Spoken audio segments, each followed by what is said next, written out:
Hey, Mario. Yeah. How you doing, man? Pretty good. I've decided to become a worm, Bob. Oh? Yep. Don't try to stop me. I want to be a worm. Okay. Maybe a noble Lumbricus terrestris, otherwise known as an earthworm to you plebeians. Just a cylindrical tube and tube divided into metameres with dorsal pores and nephridiopores exuding a fluid to moisten and protect my surface, allowing me to breathe. I want to have a hydrostatic skeleton. I want to move by longitudinal and circular muscular contraction. I want tiny hair-like projections to provide leverage against the surrounding soil using a slime liquid. Cool. Yep, just go ahead and bury me in some moist soil, and I'll come out to record another podcast next time it rains. Of course, I won't be able to read the book, as I have a brain consisting of two pear-shaped cerebral ganglia in the dorsal side of the alimentary canal of my third segment. But that's okay, because after Go Eat Worms, I think I'd rather never read again. Can I join you? Sure! Plenty of room for more worms down here. Hey, Brandon, you want to be worms with us? I love hair-like projections. Let's do it. I don't need brains. Who does? I just want a worm. After this book, I just want a worm. I just want to be a worm. Let's become worms. Let's become be worms! Yay, worm friends! Yay! Yay! Let's entangle Yay! ourselves into each other. Yay! Sure, I guess you can do anything if you're a worm. You can do... That's true. You can do anything. You can do a lot of things if you're a worm. Like Let's not put it that read way. Goosebumps anymore. Like not read this fucking book. Whee! Whee! That's what I would say if I was a worm. That's what I would say. Yeah.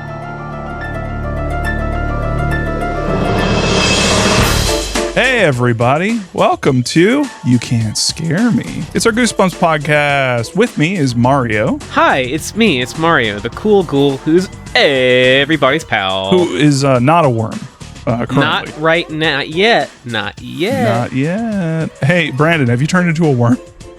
I'm trying my hardest, but it's not working. I was thinking maybe if you just didn't say anything. He's here. I've shit my pants. Worms don't have pants. They They don't. can shit wherever they want. It's true. I wish I were a detritivore. If worms wore pants, what would it look like? It's like trying to see how a dog would wear pants, you know? It's like on It is a all great ends, question. or- Which end of the worm would wear the pants? It's true. It's true. Mm. Well, we're talking about worms today. I don't know if y'all could tell because Yeah. we read a Goosebumps book, and I now have full blown depression. The book is by a man named R.L. Stein, aka Satan himself, who has single handedly ruined my childhood. The book is called Go Eat Worms, y'all, and we have a lot to say. I know I do. We've been talking about it a little bit on the Discord. I don't know. Maybe we should bury the lead on this one, much like you would a worm. A worm in the wonderful, warm, moist soil Yes. where a worm likes to live. I don't want to think about this book anymore. Mario, can you talk to me about history? Sure. You know, Bob, I would say I'm already something of a worm. A bookworm, but only for the big, big book of history, and only as that history pertains to movies, TV, and video games. Let's open up the book of history to the chapter called July 1994. That was the month this book came out and ruined literature forever. Movies. If you didn't want to read this book, and how right you would have been, you could have gone to the movies instead. And there are a slew of films that I think we'll all agree are equally important. Number 1, first movie of the month, big movie, Baby's Day Out. Oh my God. Yeah. I remember Baby's actually. Day Out. Baby's Day Out. Baby's Day Out is the worst movie. Baby's Day. Oh, I did like that. But I also saw that movie in theaters. It was weird. Did you really? I'm pretty sure I did. Either that or we watched it on VHS. I was young. Yeah. I saw it a bunch on VHS. They kept showing it at my school. Yeah, I don't know what. Like it was basically like I think the Plinkett review like had talked about this a bit too, but it was just a Mr. Magoo sketch like writ large. Yeah. Yeah. I mean, it was a rare live-action John Hughes L. I think everyone agreed that it did not work good. Did not produce a good product. You can see the idea, what he was thinking of doing, and it just, it's a real Dunstan checks in, I check out situation. Fuck, I wish it was Dunstan checks in. I do too. Yeah, there was not a Mr. Magoo movie? There was, yes. Controversially so, yes. It's not a good movie, I don't think, but Leslie Nielsen is the star of it. Nielsen? Yeah, but he also did Dracula Dead and Loving It. He wasn't immune to bad movies. Hey, Dracula Dead and Loving It was okay. Well, I did one scene in it's really good. A couple jokes. Yeah. One scene in it is really good. Yeah, I am loving one scene of it. I mean, I remember watching it a lot as a kid and loving it, and then we watched it several years ago, and it was like a lot of not laughing, punctuated by one scene of laughing hysterically. Yeah. You know. Yeah, that was the first movie I watched where I specifically remember one of my parents like nearly like choking, like having almost a health hazard because of how much one scene was just like cracking her the fuck up. Well, if that's a controversial one, we can say Leslie Nielsen also did like 2001: A Space Travesty. What the hell is that? A fucking awful movie made by the director of Silence of the Hams. Oh boy. Okay. All right. Well. Yeah. Let's all forget. Well, actually, it wasn't directed by him. However, the director of that film is in that movie, so I associate it with him. It's somehow his fault. Moving on from Baby Bink and his wonderful adventures, The Shadow, starring Alec Baldwin. If you've never watched it, I recommend The Shadow. It's Alec Baldwin trying to do Batman for sure. It's got strong Tim Burton Batman energy, but he's pretty good in it. Tim Curry is in it, doing not quite a Joker. He has a scene where the Shadow kills him, and he has like a full-on Joker laugh. If this were his audition for the Batman the Animated Series, which he was originally cast in, it would have made sense. Is the Shadow a we have Batman at home situation? The Shadow is an old radio show and comic strip. It's classically, who knows what evil lurks in the heart of men? The Shadow knows. It was like a pulp comic kind of thing. Gotcha. And the movie has a bunch of neat like practical effects, retro futurism stuff. It's in line with like The Rocketeer and The Phantom, that kind of thing. Okay. I did like The Rocketeer, so if you like those movies, you'd probably like The Shadow. Okay. Yeah. Cool. The Shadow knows. Pepperidge Farm remembers. Pepperidge Farm remembers. Pepperidge Farm knows what evil lurks in the hearts of men. A little movie you may have heard of, Forrest Gump. Yep. Mm-hmm. Yep. Mm-hmm. Mm-hmm. Mom always told me that R.L. Stein wrote bad children's books. Mom always told me what lurks in the hearts of men. Mom always told me the weed of crime bears bitter fruit. Run, worms, run! Forrest Gump. I mean, Forrest Gump, you know what? It's a classic film. Don't love it. I don't love it. I don't love it. Can we get a Mario in a box quote? I don't love it. I don't love it. But it gave us some Bubblegum Shrimp. Bubblegum Shrimp. Gave us some shrimp. Gave us a lot of memorable quotes. I got shot in the buttocks. Yep.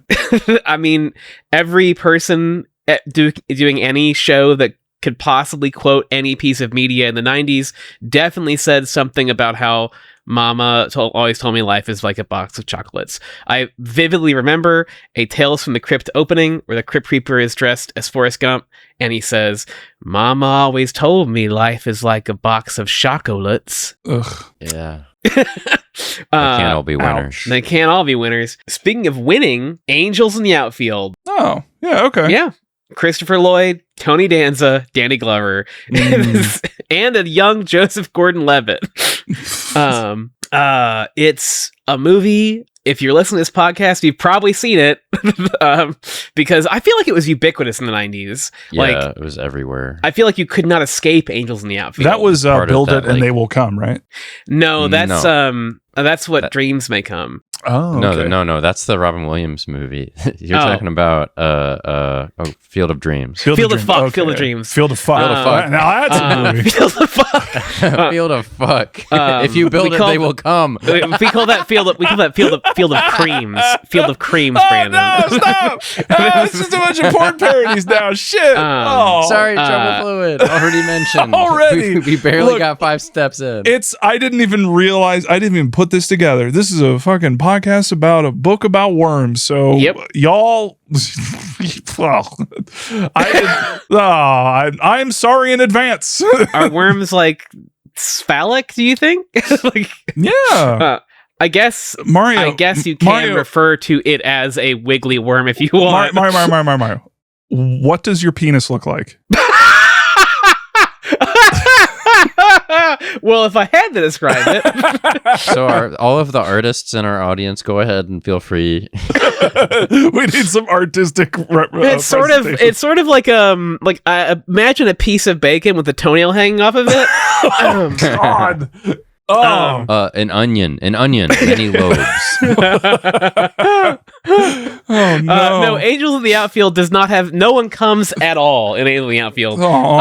It's very opposite that. It's very anti-cum. It is a purely Christian bait movie where a young boy needs the help of. He asks God to help a baseball team win. And so God sends Christopher Lloyd and an army of angels to rig all of the baseball games this team plays so that Tony Danza can win consistently. This is part of that 90s touched by an angel type push thing where normal people who live pretty decent, compared to the rest of the world, pretty decent lives, ask God for help on some minor stupid thing, and he's like, will do. I'm not going to save anybody from that hurricane that I made, but I will help your baseball team because that's what God cares about. Yes. Can I ask something way more, a question that's way more important than religious implications of not if it's about my penis again, but nope. Go ahead. It's about a movie. What year are we in right now? 94. 94. Okay. Yeah. So so what you're saying is we missed Rookie of the Year. Yes. I've never seen Rookie of the Year was 1993. Rookie of the Year is a movie about a kid who breaks his arm and becomes an incredible pitcher and can pitch incredibly well. People out there who know, they know. Is it like Body Parts where the guy gets the arm of a serial killer grafted on? Does the child get the arm of a pro baseball player? No, it's really silly. This kid basically breaks his arm and it heals in such a way where I think it was explained as the tendons become super tight. And so he can pitch extremely fast. You love a tight tendon, folks. And so, Anyway, I just wanted to... you talking about baseball made me think about a Rookie of the Year. You know what movie we didn't miss, though? What film we did not miss? Which one? True Lies. Oh, some might say a perfect movie. Some might say a perfect movie. A Jams Cameron. An old Jam Cam. Good old Jam Cam back again. One of those Jam Cam romps. Mario, are you okay? I know I'm not. Good old, I like to call him Jams Cameron because all of his movies are such. All of his movies are real jams. It's always jamming. It's true. He was trying to become worms earlier, and all he managed to do was summon a worm into his brain. Have a stroke. So he's going to be the HHS secretary now. It's funny. It's funny. Brandon makes a funny joke here, but I am sadly... No, Brandon, did you meet him through me? No. RFK? I think I was in the room while you were talking to him once. Yeah. Were you talking to him or his worm? Great question. It's hard to say. It's hard to say. At that point, I didn't know he had a worm in his brain. It's somehow never come up. That's a house episode. That's a House MD episode. It's like you meet RFK Jr. and he's like, wait a minute. Hold on. You got a worm in your fucking brain. It's Body Bags. It's one of the Body Bags. One of the stories from Body Bags. A dark truth that I guess has to be said because it's a worm podcast, is that I do know RFK Jr. He sucks. He's a bad person. Please do not pretend. Please, he's a huge piece of shit. Did you tell him that to his face? Actually, I did tell him he's an idiot. So you did? Yes, I did. Really? Over the phone, but yes. Mario, you're my hero. He was telling him about... He told me that my phone was giving me brain cancer, and I told him it was the stupidest fucking thing I'd ever heard. Again, really? It might have been the worm talking. That's a real true story, yes. That is... I am fascinated with this Mario lore. This is now the best Mario lore. Yeah, he has been to my. I no longer is mine because it's been sold. But my childhood home, he's been to it.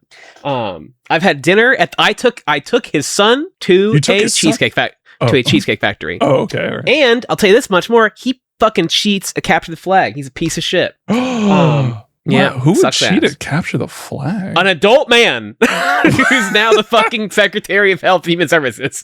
Oh my God! What the fuck? This is like leaps and bounds better than. God damn it! Yeah. Wow, dude. Yeah. I'm so proud of you for telling him he's a fucking idiot. I'm proud of me too, man. I'm fucking. Brandon, what were you gonna say? I was gonna say. If he ever had a medical emergency or someone experienced that at his house, he would have beefed it right the hell out of there. Yeah, probably. The other day, he was they were doing some press conference in the Oval Office about, I don't know, announcing a deal to make a GLP, one of those GLP drugs cheaper or something like that. And one of the old pharmaceutical execs passed out. And RFK Jr. takes one look at him passing out and like books it the hell out of the room. RFK Jr.'s biome is like so fucked up right now. It's like he's got the Mr. Burns thing going on where he has so many diseases. They're all fighting each other. Go through the door and they can't fit. One extra thing could completely collapse the entire house of cards, you know. They're like a yerk. They're just controlling him. They're like, I need to make my specific disease become more prevalent. He's Osmosis Jonesing it. You can see him in that moment clock like it's airborne, and then it's airborne.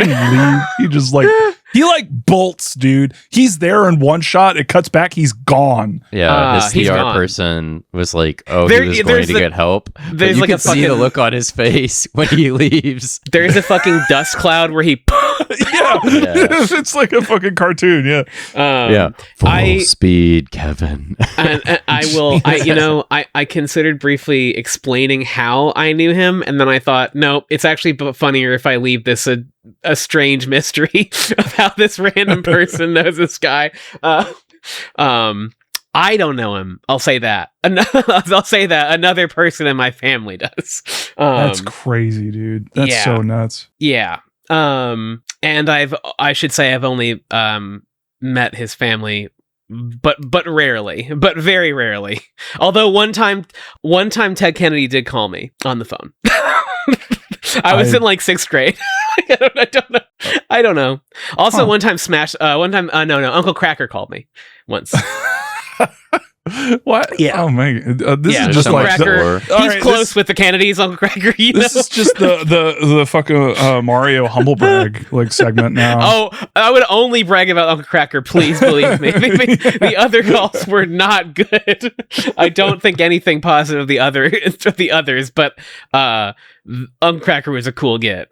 Yeah, next episode is just going to be like, oh yeah, I forgot to mention that I knew Cotton Eye Joe. Not rednecks, the real life Cotton Eye Joe. Speaking of true lies, how do we move on? Like, I got an easy one. My cousin used to ride motorcycles with Arnold Schwarzenegger. Oh, that's cool. He's in True Lies with Jamie Lee Curtis. True Lies is a movie in which Jamie Lee Curtis is famously hot. That's all you need to know about True Lies. Probably. Basically a perfect action film. Arnold Schwarzenegger is in it, and Jamie Lee Curtis looks incredible and is incredible in it. That's all you gotta know. If you haven't seen it, honestly, like just go watch it. You should watch it. Yeah, you should watch it. Like it is. They don't make action movies like this anymore. Like the only ones that come close are like Mission Impossible, but like True Lies has like a breadth to it. It has like a more holistic like view of like a spy, like sort of family life, and all the action is just like woven throughout it. It's really you should check it out. Finally, the final film, a little movie called The Mask. Somebody stop me. Smoking. I saw that movie in theaters. Yep, I remember seeing it in theaters. Yes. Stanley Ipkiss, played by Mr. Jim Carrey. Also, female lead in that movie, big time first role. Can this be right? I am checking myself. Yes, Cameron Diaz is the female lead in The Mask. What? Yeah. I don't remember that. It was like one of her first big movies. Really? Yep. Wow. I'll be damned. Huh. Yes. That movie cast such a large shadow over my life, probably your all's life. I would say so, to go back actually. and rewatch it. It was everywhere for a sec. I kind of would want to rewatch it. I do feel like I haven't watched it in easily 10 years, and I kind of do want to watch it again.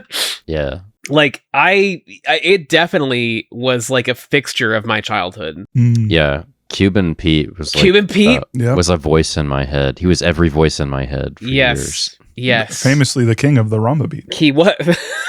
That's one of the things he kept saying, yeah. Yeah. He often reiterated it. This is the part where I'm like, actually, you know what? I know Cuban Pete. It's 3 a.m. and I'm like, I know. You know what's kind of weird is that like I have actually played bocce with Cuban Pete. It's weird. Yeah. Everybody out there, you don't know this, but at one point Mario told Cuban Pete to fuck off.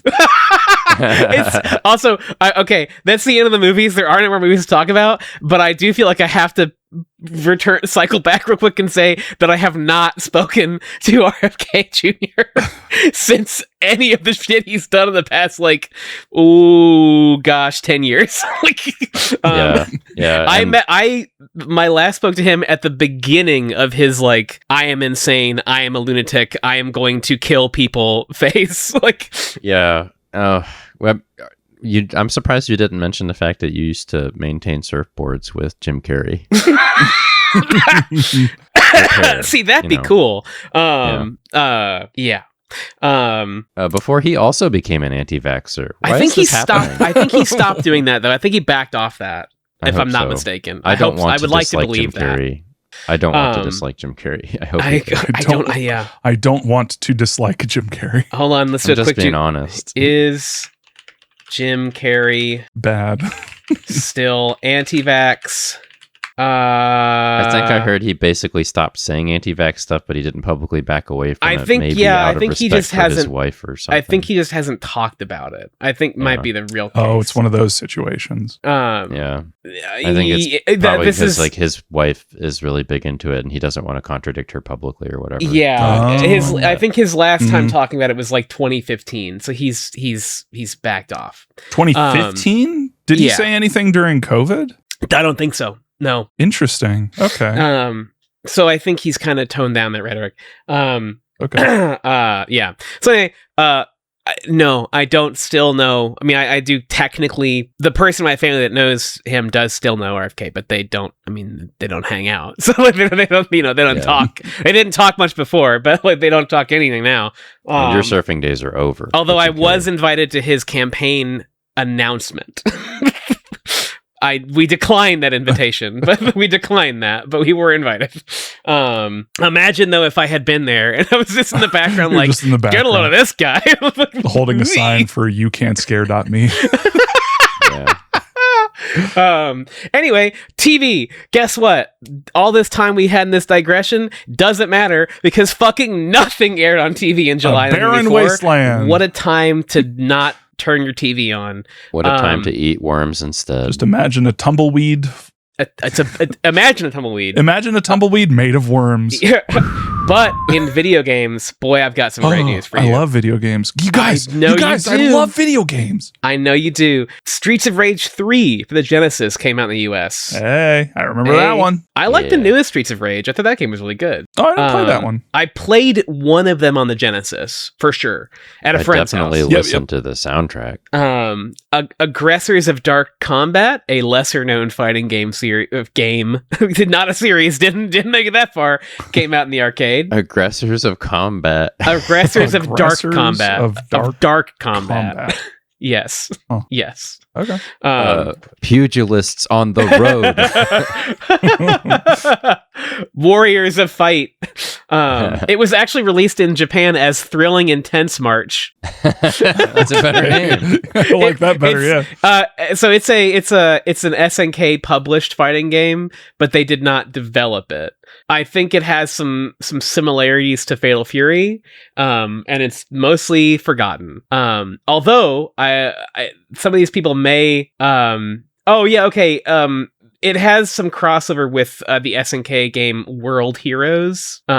So some of the characters from Dark Combat show up in some other SNK media.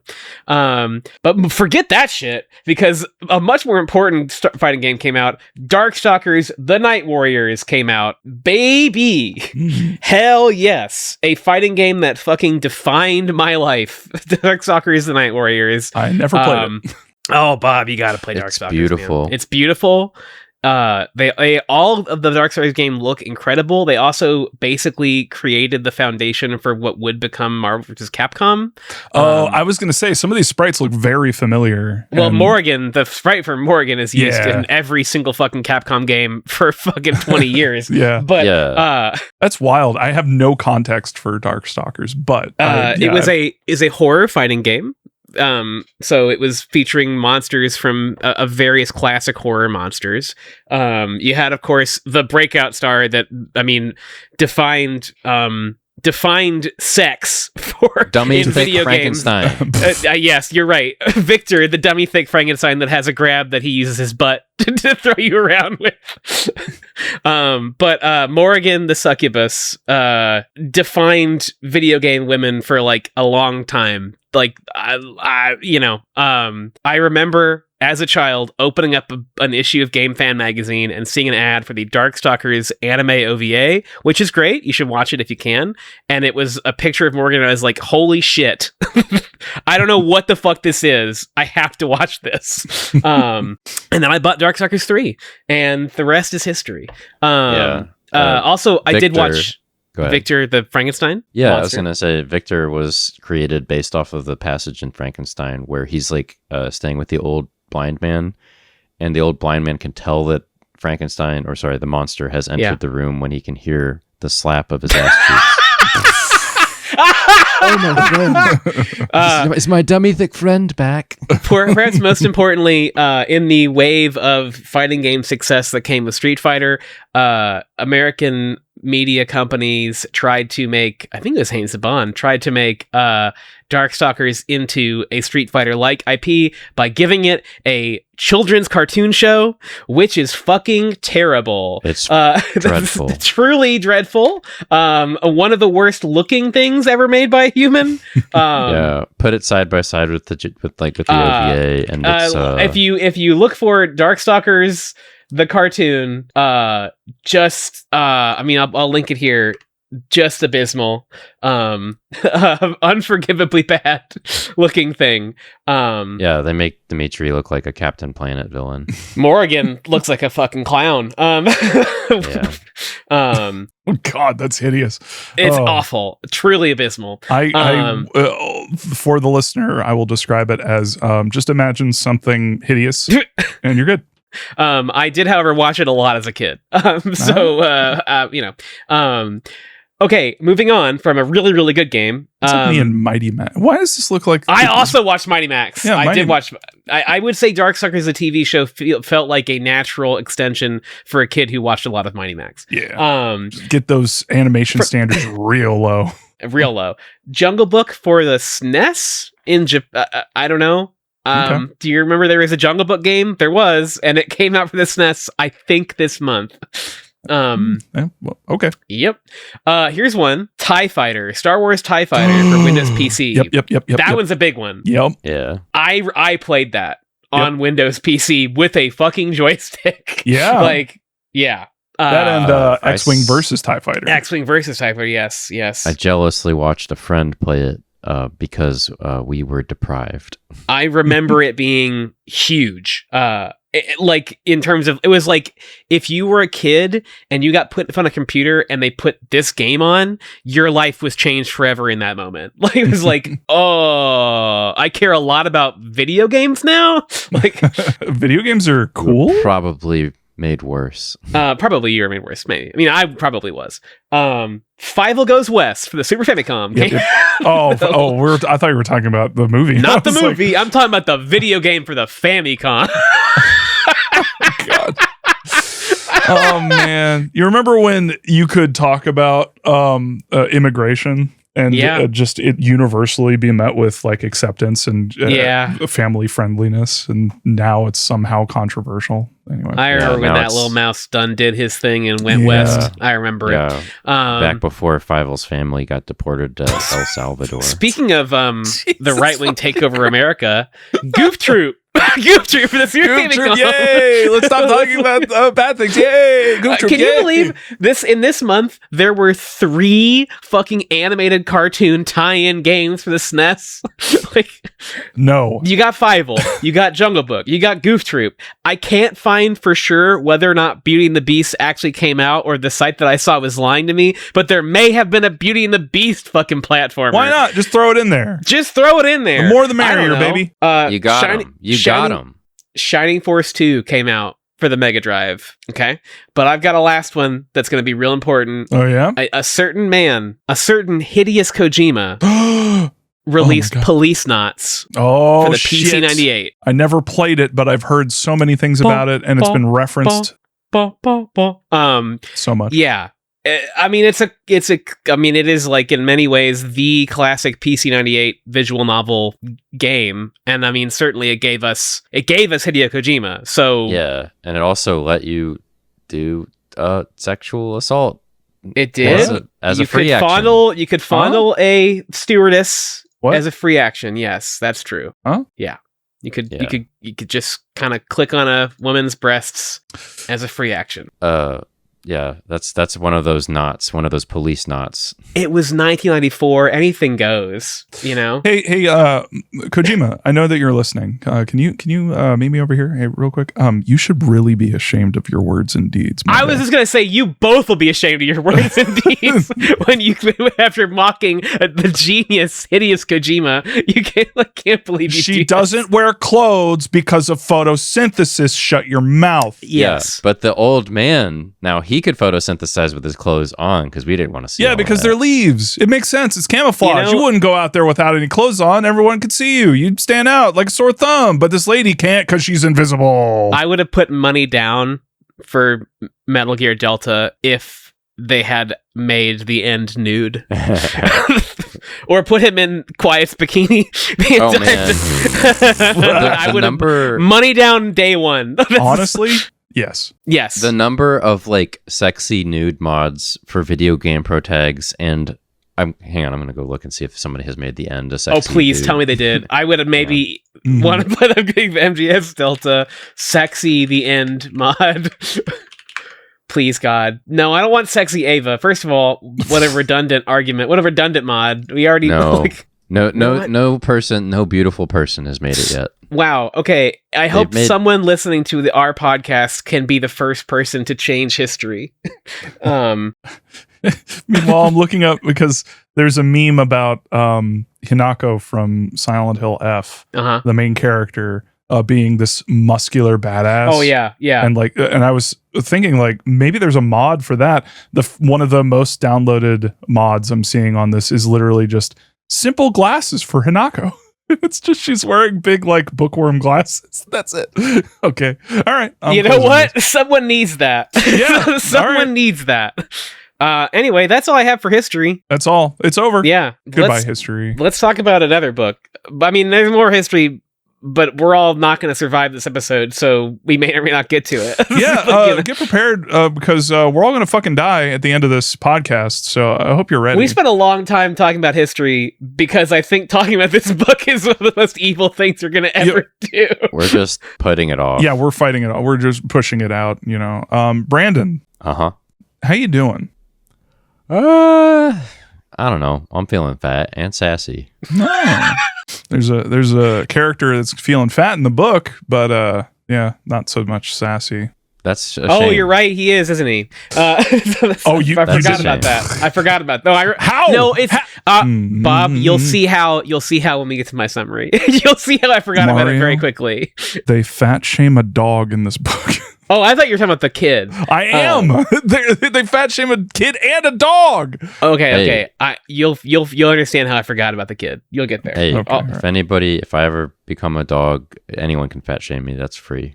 Okay. But only I get to do that. You can't do that to a dog that hasn't consented to being fat shamed. What about what if you became a fat worm?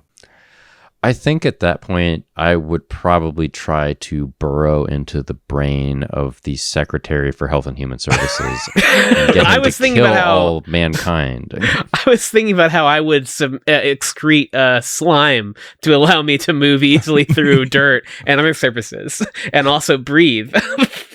I would be a hermaphrodite, so I would be having fucking parties. You would be having a cool time.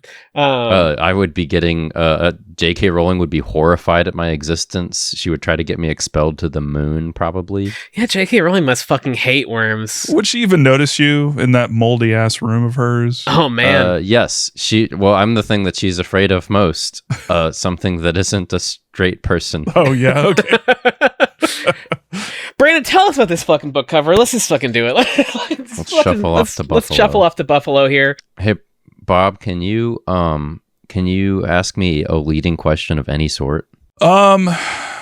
Hey Brandon, I was curious about if you liked this book or not, or if you felt that maybe it was a giant piece of shit. That's right, Bob. This is Judging a Book by Its Cover, the part of the podcast where we do what they say we should not do. You can't scare me, and you can't tell me what to do. Okay, so the original Jacobus, am I saying this correctly? Yes. Jacobus. Yeah, no, but apparently, but apparently if you're me, yeah. This is how we roll on this podcast. It's just like we're just rolling with it. We just go. Yes, and yes, and. Remember. one of us speaks only truth, and one of us speaks only lies. Yes, and no but. All right, T. Jacques cover here. T-Jack is my favorite. Is my favorite character. Yeah. Oh no, he's in Garo, isn't he? T-Zoc? T-Zoc, yes. I was thinking about Jack 5 or Jack 8 or but T-Zoc, right. Yes. Yeah, you get it. So T-Zoc illustrated this cover. The original cover features purple text on a pale green background. The central image depicts a spiral-bound school notebook with yellow lined paper lying open on a blue plane. The notebook has math homework scribbled in it, and a pencil is resting atop. The notebook is covered with purple worms, and 3 are erupting from the center of the notebook. A lot of care was taken to give strong highlights to the many lobes of the worms, which kind of look like compressed purple pearls, I guess. They look like delicious grape-flavored candy. Yeah. Yeah. The tagline is, they do look homework grape-flavored. Was never this gross before. It's a fine illustration. Yeah, it's fine. I really like the use of colors. I will also say that I do like this color combo of a purple, like a pinkish purple and a teal, like a dull teal. I will say, however, I am not a fan of this. There's too much exclamation mark going on here. It's far too much exclamation mark. You're right. I see that. There's an exclamation mark at the end of the homework was never this gross before, and an exclamation mark at the end of go eat worms. Can we calm down? It's like one of those people in like text or emails that just use like an exclamation mark at every. I mean, I think it's like, come on, guys. I understand the strategy, Bob, because nothing happens in this fucking book. So if you make the cover look as exciting as possible, you'll dupe a bunch of gullible idiot children into reading a piece of garbage you shat out. They're just feeling extra. Can I just throw this out there? Yeah. Does this happen in the book? No. Okay. I was thinking the exact same thing. No. Okay. This implies a lot of volition on the part of the worms because they're like busting through a notebook page, which fully does not occur in any way whatsoever. The worms do not have any volition. They are fucking worms. Yeah. They're just worms. They're just worming. I agree. The cover looks visually appealing. I think the colors are well done, and it looks like a pleasant image, despite the fact that it's worms. I wouldn't want to read it, to be honest. I think that they're like, this is a decent image. However, it is misleading the reader into thinking that these worms are going to have like agency. It's like, this is what the book should have been, probably. Yeah, for sure. Mm-hmm. Yeah, well, we're not going to get into it here. We're not going to talk about it at all. We're not going to talk about it here, but should we talk about what's on the opposite of this cover? What's on the back? Because I don't know if y'all saw this, but on the back, it says that Todd finds worms in his spaghetti, but also that does not happen in the book. Wow, it's just lies the whole way down. It's just fucking lies. How does it feel, R.L. Stine, to have just published a book of lies? You could have written that into the book. You could have. There's a lot of scenes where nothing fucking happens. All over. It's just goose lighting after goose lighting. It's ridiculous. Yeah, wow, it really does say that. It does say that. Mm-hmm. What the fuck? Despicable lying. Just vile. Vile. Oh, hold on. I clicked on the second cover. Did I miss it? I think my files are wrong. It's the same picture. Oh, is it, Brandon? Can you explain this very strange happenstance? Yeah, the classic Goosebumps cover. The classic cover just reused the J-Man's Jacobus. art. Jacobus. I'm going to give you a file. I'm just going to give you an MP3 file of me saying Jacobus. just can the program you're using just auto replace every time I say it with Jacobus? Yes, I'll go ahead and do that. Jacobus. They reused Jacobus art. Is this a first? I think it is. I don't remember any other time that this has happened. They've made it significantly fucking worse, but like somehow they've made it worse. But it really is an A/B test of like the classic, like, hey, here's what it's like to have a like decent cover versus here's how bad the current ones are. Hey, yeah. Of course, they added their fucking awful logos and the 5 different fonts text. Yeah. I was gonna say, maybe the fact they put no effort into this whatsoever. Bob, are you going to address this piece of trivia from the Goosebumps wiki? Which one? That I'm thinking the piece of trivia that is what R.L. Stine said about this book. Oh, yeah. We should at some point definitely talk about that. I mean, I'm going to put it right here. We can cycle back to it. Okay. But R.L. Stine says this is his least favorite book in the Goosebumps series. He specifically was not happy with the story, which, R.L., that would make sense. No way. No, it makes sense. We will talk about it, but it does feel like he was probably like maybe he was just like depressed or under stress or under a deadline, and he was just like really writing a really mean book and crapping it out. And had a bad time with it. It feels like the product of somebody that was not loving it, Toe. Also, Tim Jacobus says this is the cover he wishes he could have redone because he would have had, quote, a giant worm bursting out of the notebook with a more monstrous face. I mean, also misleading, but I mean, it does technically happen, but... Yeah. Really all over, like for the listener who has no context for this book, like you should be getting the idea, even, besides the fact that we opened up with just bad book, but like we're really kind of underselling it, or at least I am. I know you guys are in the same like vein as me, but like R.L. Stine himself said that he did not like the story of this book. Specifically, he said the story he would redo. He did a bad job. He did a bad job. The fucking the updated cover for the book, they did not want to pay Brandon Dorman to do a new cover, so they just used Jacobus's old one. And Jacobus says that he would want to redo the cover. Like, everything about this is just, you should be getting like alarm bells of like, this is gonna be a bad time. It's not good. This is I will continue bearing the lead. I am shocked more people don't talk about this. This is crazy to me. All I could think of while reading this is the episode of Tim and Eric where David Cross is on and he's in like a fake porno and he's delivering a pizza to a woman in a gym locker room. And this is a long setup. I realize that, but he opens. There's like a bunch of references to them having sex, right? Mm-hmm. But then when she pulls on his pants, he doesn't have any genitals at all. He's like a Ken doll down there. And then he goes, "Hey, don't listen." He's like tells her not to take advantage of him, and then says, "Listen to this song I just fired out." I think about that. I think of R.L. Stine going to Scholastics and being like, "Here, read this book I just fired out." Here it is. It's Go Eat Worms. Go Eat Worms. Here it is. Pull down his pants and there's just Go Eat Worms there. Yeah, there's just a big old worm down there. No, the book Go Eat Worms. That's just sticking out. Listen to this song I just farted out. Like, honestly, listener beware. Like, no, for real. Like, actually. For real, though. For real this time. For real. Like, be careful. Like, watch out. Watch out!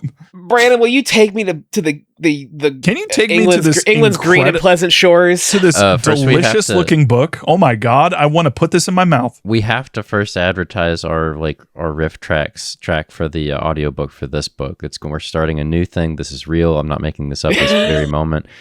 On the spot. I'm not roping everybody in. We're gonna be there, go like, "I hate this. This sucks," over top of it, so you can listen along with us. Suffer with us is what we'll call it. You Can't Enjoy Me would be a good name for it. You're joking, but I will do that. I will just take us going. I will take me going boo, boo. Maybe just once. Maybe we just like record ourselves saying boo and God and shit like that, and then just like just randomly drop it in over the audiobook. I will happily describe my listening process when we get to my chapter summary to give you an idea of what that would be like if you were listening along with me. I'm happy to provide that. The funniest part of that joke is that this is another one of those audiobooks that I listen to on Audible that starts with, if you fucking publish any of this, you will go to like jail instantly. And I'm publishing fucking all of it. Like, no, I'm the opposite. Like, who gives a fuck? No. Yeah, we would have to do it like the synchronized riff tracks way, where you give the audio, and if you just listen to it without the book, just have it loop, and it's just gonna be like, fuck. I would not want any other human to pay $9 for this. Like, nah. Yeah. Okay, so going back to our actual jobs here. Yes, please take me to England's green and pleasant shores. I need to go there. Yeah. So the UK. Come on. I love this. I actually love this wild one. I think this is awesome. Out of context, it's completely insane. It's so delicious. Unhinged cover. It looks so good. Peach rings. Oh my this God. is 1000% peach rings. The traditional goo is alternating bands of yellow and pink. It is peach rings. Yeah. In the center, a large plastic-looking fake bird's head is protruding through the goo. Goo-truding. If you will, please don't. It has a big blue anime eye with little eyelashes. It does. Like Astro Boy type eye. It is indeed quite kawaii. Oh, whoa, what's this? Worms in my mouth? Yum, yum. The beak is hinged with a visible bolt, and worms are spilling out from the beak. Worms are also poking up through the goo in various places. What a wild cover. I like this. This is the first UK cover that I like. No objections. Think this is not a hint of irony. I think this is good. I like how the worms are interacting with the goo. Like, I like them poking through it. The detail on the bird is ridiculous. You can see the bolt. That's crazy. I love this. I'm gonna throw it out there. This also happens in the book. It does. Not the goo. Yeah. And also the bird is not plastic or what? Mario knows what the bird is made of. Mario does. I know. I know what the bird is made of. Who has the first few chapters? Me. Okay. You definitely know what it's made of. Yes. We're gonna get through it, and I'll just say that Chau de Poule is not the first time we're gonna be having French on this podcast. I hope y'all are ready. It's going to be awful, and you will want to turn off the podcast immediately. I was going to say a little foreshadowing, Bob. You sure there's no goo in this book? Because what I'm seeing right here are some liquids and gases. Liquids and gases. Liquids and gases. You're going to have to mention that when that comes up, because I deliberately did not include it. I'll mention it because it made me want to fucking kill someone. It's liquids and gases. What are you guys drinking? Liquids and gases. Oh, age appropriate liquids and gases. Just liquids and gases. Yeah. Anyway, I love these liquids and gases and solids. Yeah. Just an absolutely insane cover. Yeah. Okay, moving on to the French. The Chair de Poule cover depicts a child with giant eyes in a flannel set in front of a blue to dark blue gradient background. She is looking down in horror at a cheeseburger in her hands as the burger is full of worms that are poking out. It's a fine food horror image, but the child's expression and giant eyes are extremely doofy, looking very much like the alien from Mac and Me in a way. Extreme Mac and Me, yeah. Big Mac and Me energy here. Oh my God. Also, if the worms were like that when you, how did you not notice? You would certainly know. I'm going to, I know I don't speak French, but I'm going to assume that le ver is contre-attaquant means, the worms counterattack, which is interesting. Let's eviscerate the proletariat. I'm looking it up. Get a guillotine for this cover. Yeah, I mean, is that a reference? I mean, it's French. Sure. You know the French and their guillotines. They love that shit, and we should too. All right, it says he's translating. Okay, yeah. It's I pushed the beast of burden through the eye of a needle. God damn it, Brandon. I'm 12 million years old. I'm Dracula. When I hit it from behind, the room smells like absolute Michi. That's what that means, livers. All right. Well, it is right the worms counterattack. You were right. Yay. The worms counterattack is a cool idea. The worms strike back. Yeah. Worms are on the back foot. Let's talk about a shirt you should have known. They're on the back lobe. Yeah. Okay. So here's some other. Oh, real quick. The vast majority of the other covers, including Piccoli Brividi, just reused the Jacobus art. The Jacobus art. That's him. That's right. Mr. J. Mr. J. Jacobus. I didn't even encourage you on that one. Wrong. I can't do it. I can't do it. Brandon has a mental block. The J bus is pulling up to the stop. The J bus.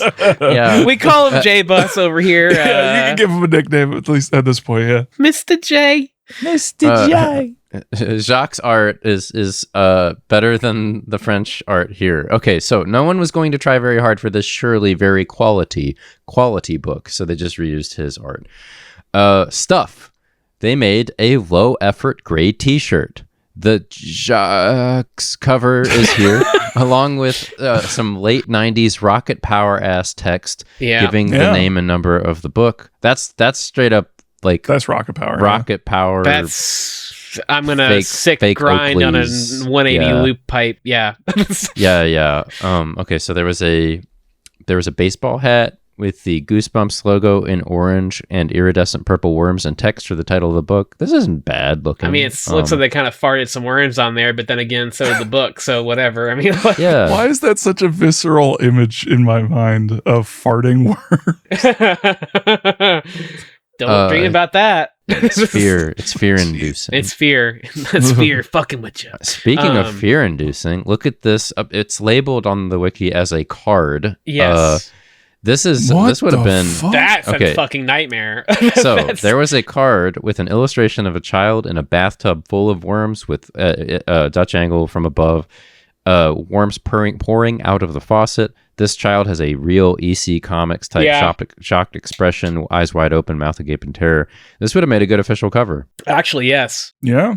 I definitely could see it in like a one of the foreign covers. A European cover. Yeah. Of course, if they had gone with this, it would have been a lie for reasons we'll get into. This is depicted in the book, but it's a lie, though. It's say cheese and die-esque, I will say. Yeah. You already know, listener. You know what you already know. We're playing around. You'd fucking know. An event happens. A Goosebumps book has a scene where an event happens. And it's a lot of things out of proportion to what's previously been in the book. You already know what R.L. Stine did. You already fucking know. We don't even have to tell you. You know. You can write this book. It's a lot of things. It's just that none of them actually happened. It's Schrodinger's Goosebumps chapter. It simultaneously exists and does not exist. It's a disgusting, filthy lie, and you already know it. You know it when you're reading it. As you're going, oh, okay, here we go. And the worst part is it didn't need to be. Whatever. Speaking of disgusting filth. Burying the crap out of this Speaking of disgusting filth. All right. So here's an actually great thing. And I'll tell you why it sucks, actually. Okay. Finally. No, I will not squirt part A into part B. I refuse. You can't make me. A proposed Goosebumps Wormhouse product. One of those things where you make a gross-looking edible gummy in little plastic molds. This is maybe the best idea. Creepy crawlers. Maybe the best idea crawlers. In any way associated with this book. The mad scientist kid shown front and center with the frazzled hair, strong red underlighting, strong blue rim lighting, eating a gummy worm. Fucking Beekman Jr. over here. Yeah, with an ecstatic expression. That would have been also a good cover for this book. Yes. Sadly, and the idea is a perfect match. Sadly, the wiki notes this was probably never released because nothing good is allowed to come of this book. Yeah. Man. Also, I want to note real quick. Yeah. You mentioned creepy crawlers. I just looked it up because I swear to God, I don't remember creepy crawlers being edible. Were they and not? Apparently they were not. Mario, were you eating creepy crawlers? No, I didn't eat oh wait, okay, then what's the I think you're thinking of there was another one that there was edible. another thing that did this, right? Yeah. Like we talked about it on a previous episode. Edible, but I mean, like they're like Dr. Dreadful did a thing. Yeah. Edible like bug maker. But there is another one that did this. Dr. Dreadful Food Lab. Creepy Crawlers, Alien Bug Creator. I'm looking at the eBay listing. Alien Bug Maker, create. I guess it doesn't show you eating them. They might have come out because creepy crawlers were a thing. I think they were a thing before the edible like toys became a thing. And then Dr. Dreadful, I think, came out or something similar to that. And then there was a big boom in like the edible toys. And then I think that's when creepy crawlers were like, oh shit, we should do some like edible toys. Because I think the initial version of creepy crawlers were not edible. They may have eventually made a edible bug. Yeah. Not that it fucking matters. But An edibug. If you won't. Well, that's it. So Incredible Edibles. Incredible. Was an edible thing that the Thing Maker company eventually made. Yeah. So that's it for the podcast. I hope y'all had a good time. That's all. Oh shit. Mario. Yep. I'm sorry to do this to you, bud. Oh man. I think it's time we got to start talking about this here book. Oh, okay, fucking fine, whatever. You know what? That's a relief. I thought you were gonna shoot him. I wrote that. I wrote the words "ugh," okay, fucking fine, whatever, knowing that Bob was going to segue me in just this way.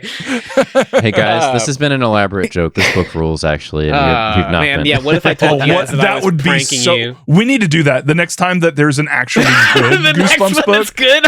It's like, hey, fuckers, guess what? This one's actually good. First, R.L. Stine has to write a good one. That's our Goosebumps fake out. Just once we need to do it. Oh my god! I mean, when is fucking Cuckoo Clock do? Oh my god! Next one is Ghost Beach. Oh, and then it's Return of the Mummy. Okay, but there is a mummy Return of the Mummy. True. It does actually show up in that one, and Ghost Beach does have ghosts in it. I know that. And a beach. I think I'm gonna die. And a beach. I think Goosebumps is gonna kill me. I mean, yeah, but the Ghost Beach cover is really cool. True. Chapter 1. Okay. All right. We open with a statement that is completely untrue. But anyway, it's chapter 1. Hooray! The statement implies that the collecting worms was really fun until they went crazy and got their revenge. I have a big spoiler, but that does not happen in this book. It's true. Anyway, Let's meet our collection of awful turds that we will call a cast. Meet Todd. He sucks. Todd loves worms. He's a fucking freak. There you go. Todd is the biggest fucking freak in the entire Goosebumps franchise. I don't think there's even competition. Yeah, he's the fucking worst person. You know, we've got a lot of books to get through, but so far, he's everything bad. In ways that you'll describe. Yes. Also, I kind of want to push back against his freak status, because I think freak is like almost like endearing in a way. Like, yeah, they're wild and weird, but at least they've got some quality to them that's like at least a little bit charming. There's nothing reading about Todd. No, he's awful. He's an objectively awful fucking piece of shit human being. Sociopath. Yeah. Yes. Fucking. And we'll get to it, but like, let's meet some other characters first, I guess. Well, okay. So Todd likes to experiment with worms, but mostly he likes to terrorize his sister Regina (parentheses shitty) and her friend Beth Baker (parentheses also shitty) because it's fun to make girls scream. Cool guy, I guess. Little fucking Patrick Bateman-ass piece of shit. Todd's best friend is Danny Fletcher, who is also a vile little sadist who enjoys torturing girls with worms. What a winning pair. Todd always wears a Raiders hat, okay? He has dark brown eyes and brown hair. Got it? He's tall and skinny, like a worm. Jeez! Danny looks like the Joker. I'm sorry. He is a Joker. Is this another situation of you reading your fucking handwriting?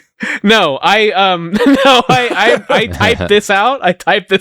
Okay. But also, when I began reading it, I read Danny looks like the Joker. I was like, wait a minute, really? Okay. Oh, no, never mind. Not cool. But in your mind, if you want to imagine that Todd is hanging out with the Joker, that would make a lot of sense and make the book better. That's true. I think you're missing a key detail of... about Danny? Danny, yeah. Oh, no, I have another sentence. Oh, okay, my bad. Danny's fat. Okay. Danny's fat. He's thank you for getting that. That's the worst thing you could possibly be. He's worse than the Joker. Imagine if the Joker was a little bit overweight, was chubby, a chubby Joker, if you will.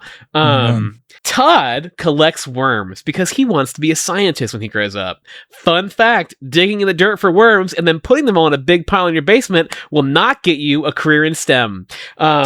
Anyway, it's Monday. It rained last night, so it's time to go root around the dirt like a fucking feral hog, you disgusting piece of shit.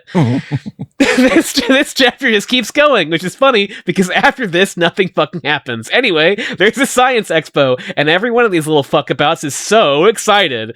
Debbie Brewster, irrelevant, brags that she will win the prize of a new PC by, quote, making electricity. Go fly a kite, Debbie. Is what everyone says, but it's funny, so I kept it. Go fly a kite. Todd's project is nearly done. It's a worm house. What's a worm house? Well, it's pretty self-explanatory. How is it science? It's not. It's a worm house. It's a worm house. Danny is building a solar system out of balloons. That is kind of science. That's a science fair. What you will find about this science fair is that no one is quite doing science, but they are certainly making things. Yeah, it's more like a bring your hobby to school day. It's like an arts and crafts show, if it's anything. Yeah, basically. I mean, like a science themed arts and craft. And I know this is grade school, but like in my grade school, we did do like actual experiments. Like we had to come up with a hypothesis and prove or disprove it. Like that was like the point of the science fair. Like, I mean, in 8th grade, I was swabbing surfaces in my school and growing bacteria on plates. But sure, man, you can make a worm house too. That's fucking whatever. Sure. We had to resurrect frogs. Did you? What? Yeah. Resurrect them? Yeah, resurrect them. Attach 2 electrodes to the neck area. Yeah. Shock them and scream until they came back to life. Did they like when they came back to life? No, they stopped. They stopped eating bugs. They would only eat little bits of meat, flesh. Yeah. You know. Yeah. It's the way it goes. Now that's science, though. We'd have to agree that it's science.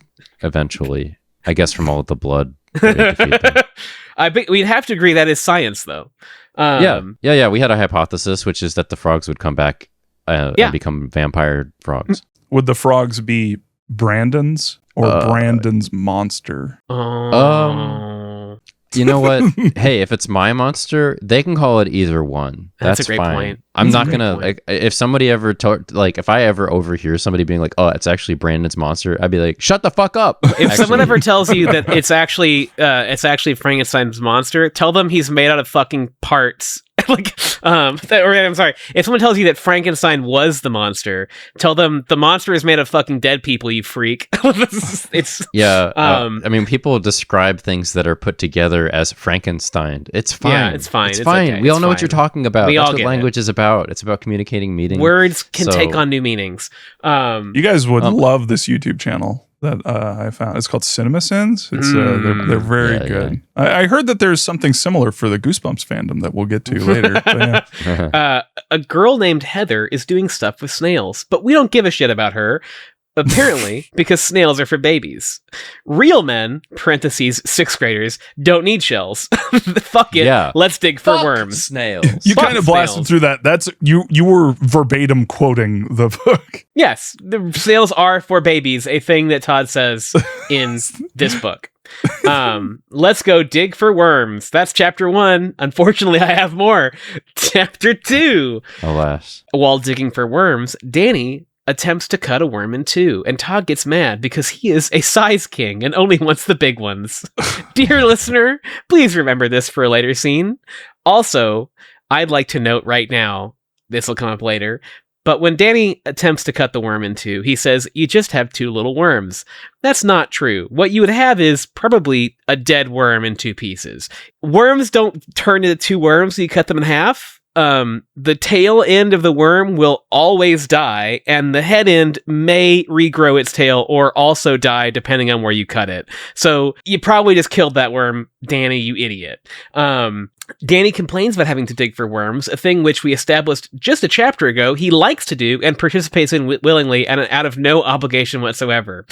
Danny asks if Todd ever considered collecting snakes, but he eventually reveals that his parents won't let him keep them. This kid doesn't even like worms. What a little piece of shit. Suddenly, the ground starts to rumble. Please remember this, as it will be the only exciting thing that happens in this entire book. Cherish it. The boys flee, shouting, "Earthquake!" Any thoughts on that? Thoughts on that? It's actually a setup. It is. It's one of the only narrative things that the book tries to do. It does do this. It's true. And it feels so retroactively done. It does feel it feels like R.L. Stine got to the end, realized something had happened, and then went back and in like 3 chapters added the earthquake thing. Yeah. Also, I'll say that the chapters in this, I don't know if it's just because they feel infinite. They feel infinite. Oh my God. It's chapter 1 feels like it took years off my life. Just end. The science fair chapters, oh my God. I was like, just put a bullet in me, man. Yeah, thanks for giving me those, by the way, bud. I didn't do that. I didn't do it. Well, I revealed that was the order that needed to happen. Hey, the evil universe was working through me, and I got the end chapters. If you want to take they're not better. If you want to take a signing, you take the blame too. Unfortunately, chapter 3. Todd and Danny embarrass themselves by running frantically inside and shouting about an earthquake which no one else can feel. Everyone, except the ever paranoid Regina, laughs hysterically at the 2 enormous dipshits. After all, they don't get earthquakes in Ohio. Please note, in 2022 alone, there were 135 earthquakes in the Ohio region, including 18 of magnitude 2.0 or greater, one of which was greater than 3.0. 10 were reported felt by Ohioans, and the last earthquake in Ohio was a 2.3 magnitude on August 31st, 2025, 2 miles northwest of Springboro in Warren County. Just letting you know, RL, if you... Looks like I got the fucking receipts, buddy. Yeah, some of those were probably caused by fracking. Probably. Got the fucking receipts for you, Jovial Bob. Do you think Jovial Bob wrote this, or do you think that he wrote an outline and then he gave it to someone who just kind of fleshed it out a little bit? I think it feels to me like he wrote an outline and then didn't finish it. Yeah, the cruelty. I would say like the cruelty and the lack of generosity feel very R.L. Steiny to me. This feels like a thing you wrote for someone you hated. Like you were depressed when you wrote this. You were mad at someone. I don't know. Like Jovial Bob hates children. Maybe a little bit. I don't think he likes them. Certainly, no one that wrote this book could like a child. Regina and Beth begin talking about decapitating someone. Alas, it's just their science fair project. A papier-mâché Robin named Christopher Robin, which the Goosebumps wiki notes may be a reference to the human character with the same name from Winnie the Pooh. It's hard to know if that could be the case. Yeah. And if you're listening to this on Audible, you will now begin dreading every moment of your life, because the narrator, who is terrible the entire way through, is going to say papier-mâché with the worst French accent. It is like nails on a chalkboard. It is like a knife in my eardrum. Every time I heard it, I winced. I visibly winced when I heard him say papier-mâché. Like papier-mâché. Papier-mâché. It was like I as soon as he started doing it, I was like, oh my God, he's going to do it again, isn't he? He's like going to do it again. Jump scare every single time. It is. It literally is. And he like pauses before he says it every time. Like he stops knowing he's about to drop a word bomb on you. It's because he's in the bubble. He's like, I used to think I spoke excellent French. It must be noted again that making a bird out of papier-mâché is not a science fair project so much as it is an arts and crafts. It is, however, completely lifelike in every way, so I guess we can assume the girls built a working cloaca. The head is, however, too big for its body, according to Regina. Todd calls Regina's project stupid. The bird is fully modeled. I mean, they say it, not me. That's in the text. That's there. Todd calls Regina's project stupid in comparison to the earthquake, and she tells him to go eat worms. Her favorite phrase. They said it. They said the name of the book. They said it. He said the name of the book. I hope you like it, because you're going to say it a bunch more. They're going to say it again. You're going to say a lot. You're going to say too much. Todd tries to convince Beth there is a worm in her chicken noodle soup, and then bets her $1 it's true. This scene is extremely bad, and the narrator does not make it any better. It feels really awkward and forced, and the narration feels like a person who's never read words in English before. It's bad. I bet he wins by dropping a worm in her soup. What a cool guy. Suddenly, Todd is shocked to see what's happening outside. Is it something exciting? Chapter 4. No! Another lovable character named Patrick-Mâché is digging for worm in Todd's worm digging spot. He's doing a worm project. Yeah. That's my worm spot. Those are my worms. Get the fuck off of my dirt. Get out of my dirt. Get my dirt. Hey, kid, get out of my dirt. Get out of my wet dirt. I couldn't help but notice that you're in my dirt. Not supposed to be there. It's my dirt. Get out of here. Patrick's doing a worm project too. No, this can't be, thinks Todd. Oh my fucking God. Impossible! No one can be as disgusting and pathetic and weird as me. I'm the worm guy! Todd is indignant that someone who isn't even into worms, whatever that means, is doing a worm project. It's a free country, Regina tells him. Oh, Regina, if only you knew. It's a freak country. It's a freak country. It is. You're in Ohio. Regina and Beth mock Todd, telling him how much better a human being Patrick is than him, and refusing to tell him what his worm project is. In a mad panic, Todd runs for the playground and bumps directly into his teacher, Miss Grant, who drops a salad and a bowl of spaghetti on herself. So there is spaghetti in this book. There's no worms in it, but spaghetti is in it. In the book. It was a half-truth. It's a half-truth. Can confirm spaghetti. She tells Todd that they should discuss this event after school, and he agrees, completely unaware that he has just made a mortal enemy that will make the rest of his year utterly miserable. I don't know if you guys ever had a moment like this with a teacher where you, like, innocently, being a kid, encountered them and, like, slightly overstepped the boundary of what, you know, a normal kid teacher interaction would be. You bumped into them, they made them drop something, I don't know, and then that teacher just like fucking hated you for the rest of your life. My teachers just by default hated me. I don't know why. See, that happened to me multiple times in the course of my grade school experience. In 4th grade, she hated me. I don't remember why. I don't know what I did. But then she hated me so much that when she stopped being a teacher because she was way too old and became a lunchroom monitor, she would take my candy away from me. What? Yeah.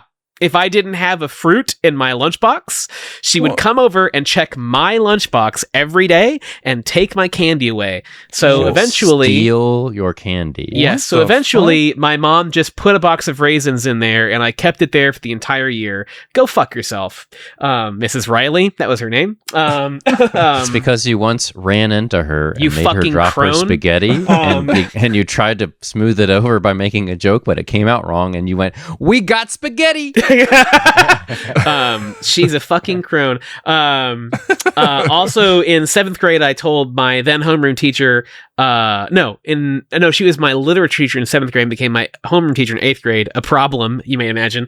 I disagreed with her about something in Greek mythology because I read a bunch of Greek myth books as a kid, and it turned out that it was just like a different translation or something like that. There was an explanation for it, but she never forgot that I dared to have an opinion on the subject matter she was teaching and like attempted to engage in conversation with her about it because she basically made my life a living hell for a year. Anyway, cool story. Todd, welcome to your life, but you deserve it. You suck. Despite the impending class bell, Todd drags Danny to the playground. There waits Patrick, a handsome boy from California, Pasadena, in fact, who is also super rich. He invited the whole class to his birthday, except Todd. Maybe they're in different classes. I think Regina is meant to be younger than him, but it's never really clear as to what the ages are here. I don't know. It doesn't feel like Patrick is meant to be younger than Todd, but maybe he is. I don't know. I think everyone, and the adults included, are 12 years old, unless otherwise the same. Fair. Anyway, he invited the whole class, except Todd, to his birthday where he had a whole carnival. Oh, what an awful guy. And I bet he doesn't even roll around the dirt and rub worms all over his body. What a freak. Anyway, Todd demands that Patrick reveal the nature of his worm project, and he does. ... A powerful ellipses I'm leaving here. Please. Extremely powerful. Chapter 5. Sorry, were you like cosplaying as a boomer? Yeah. I mean, at heart, I am one. Yeah, ellipses. The ellipses is I am one ... I am one ... And then you cut to the screen cap from Bubblegum Crisis where they're like, we have to kill all boomers.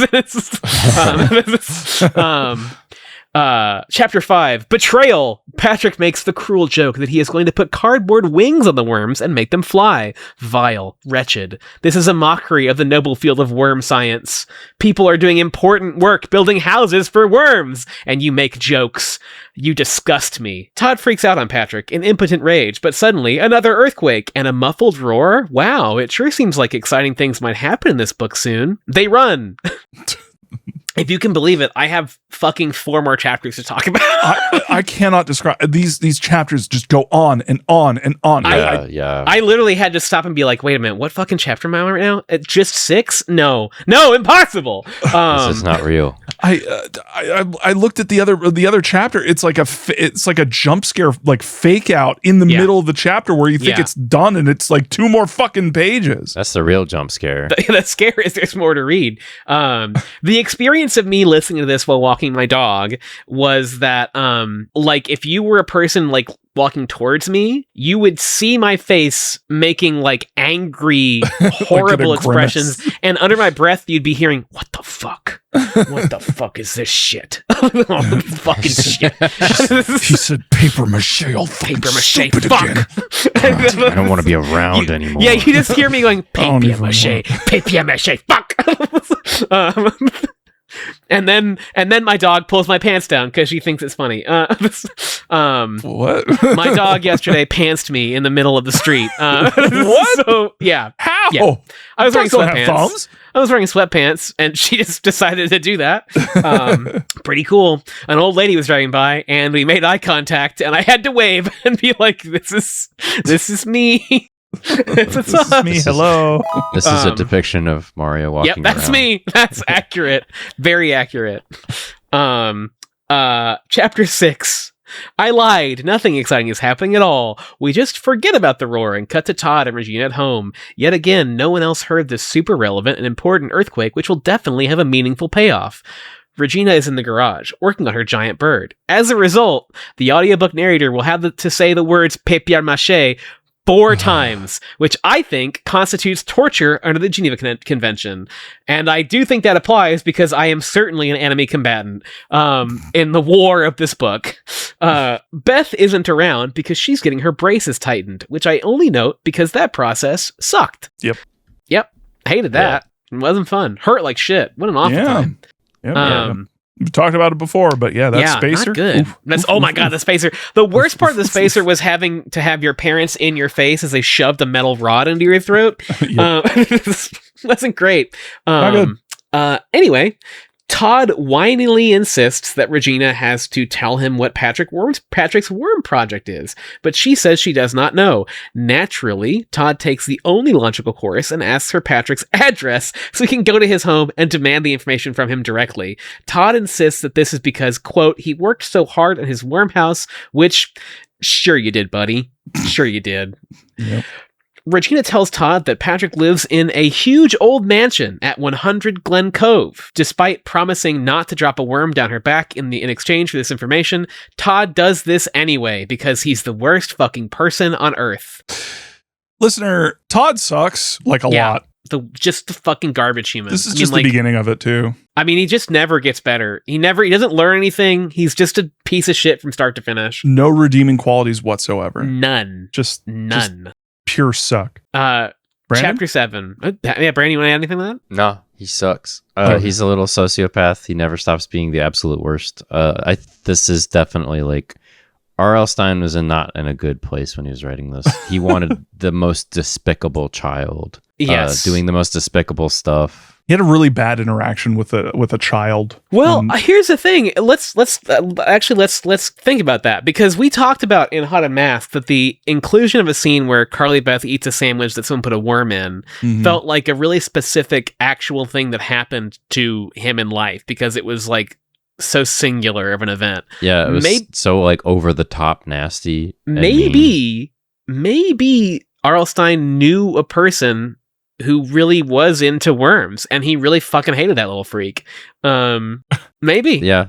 You didn't even put any stank on that freak either. No, he was just a freak. Just a freak.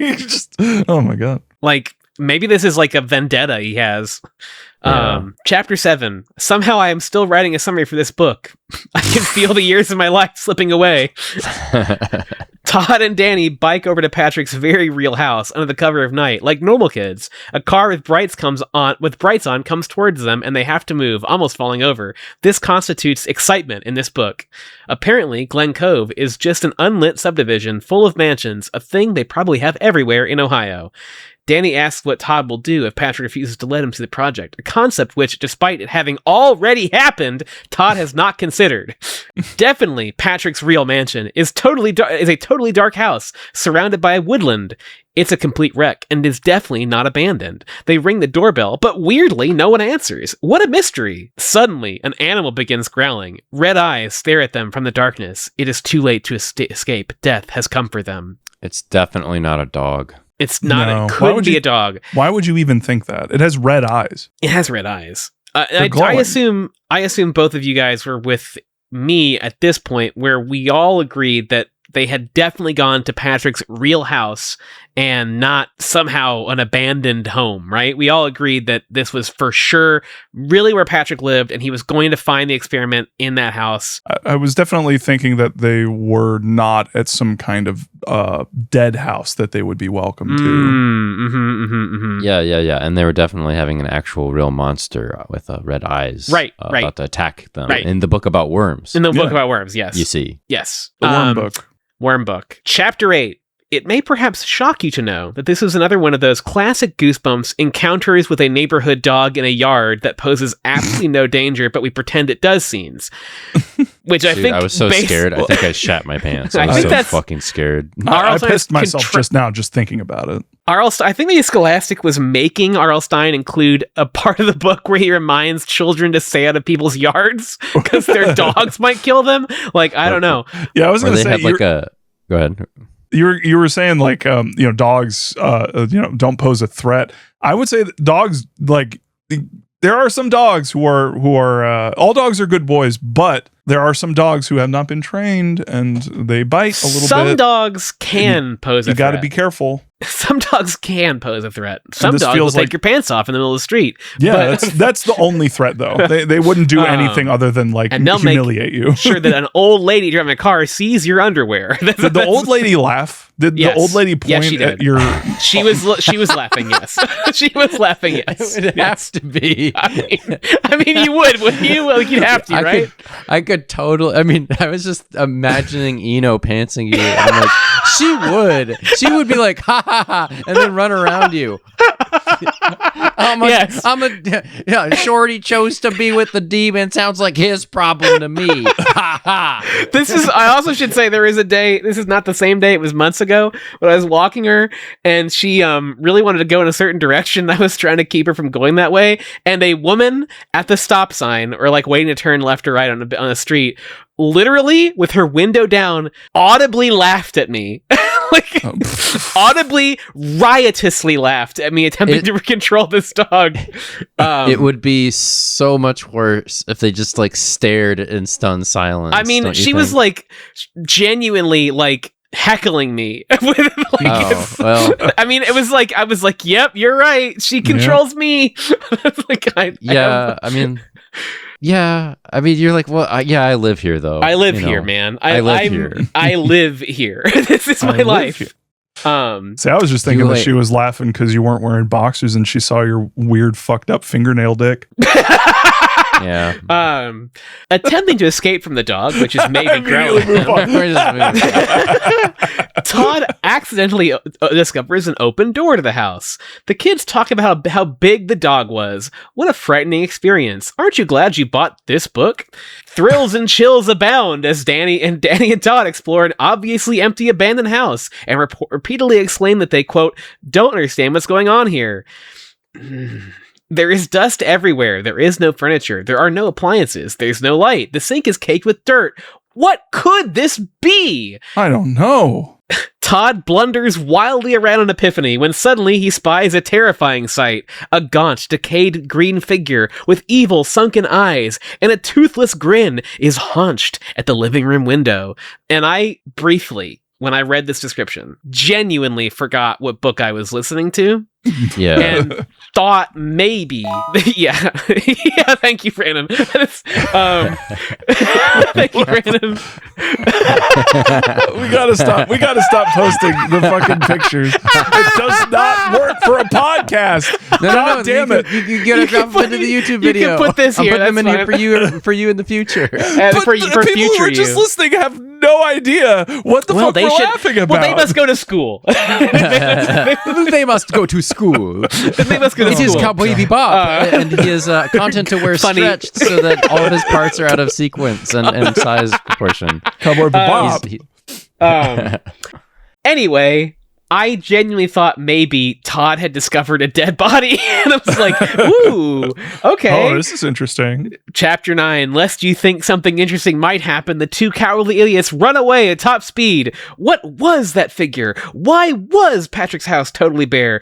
Future scientist Todd still hasn't figured out this mystery when he wakes up the next morning. Hold on. That's my phone ringing. Hello? Yeah, I was just talking about great worms. Yeah. No, we just got to the part where Regina explains everything she just did to Beth on the phone. Right, like repeatedly explains that she sent Todd to an abandoned house. The abandoned house where some kids had a Halloween party. Yeah, a conveniently located mansion with leftover Halloween decorations. Mm-hmm. You know it. Decorations including, but not limited to, a dummy and a weird mask. Yeah, I totally agree. It's a convenient writing tool to have your characters overhear an expository phone call if it's not very compelling. Anyway, I better get back to it. Bye! Todd is furious. He has been tricked. What did he do to deserve this? Todd, who has never tricked or bothered anyone. He lies and tells Regina that he and Danny decided not to go to the house after all, and he begins to plan his revenge because he's a nice boy.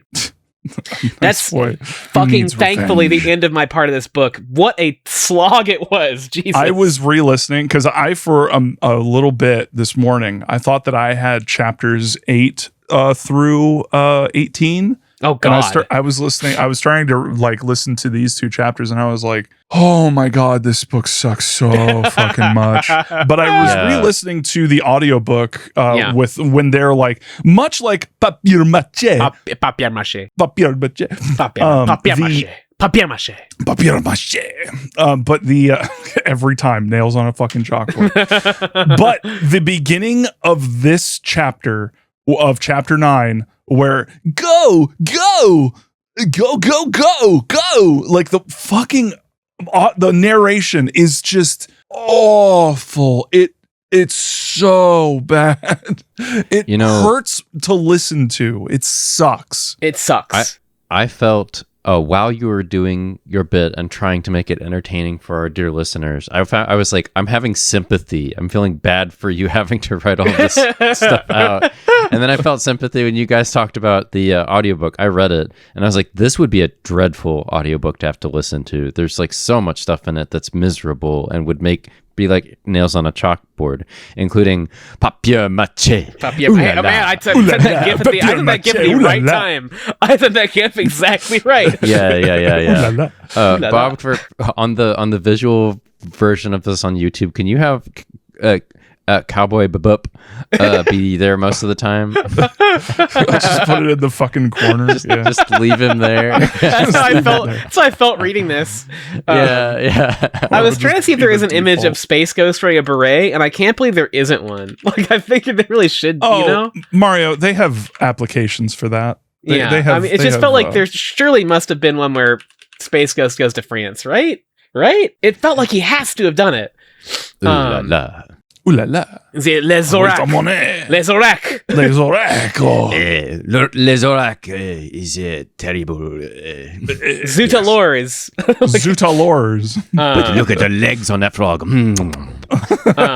Jesus.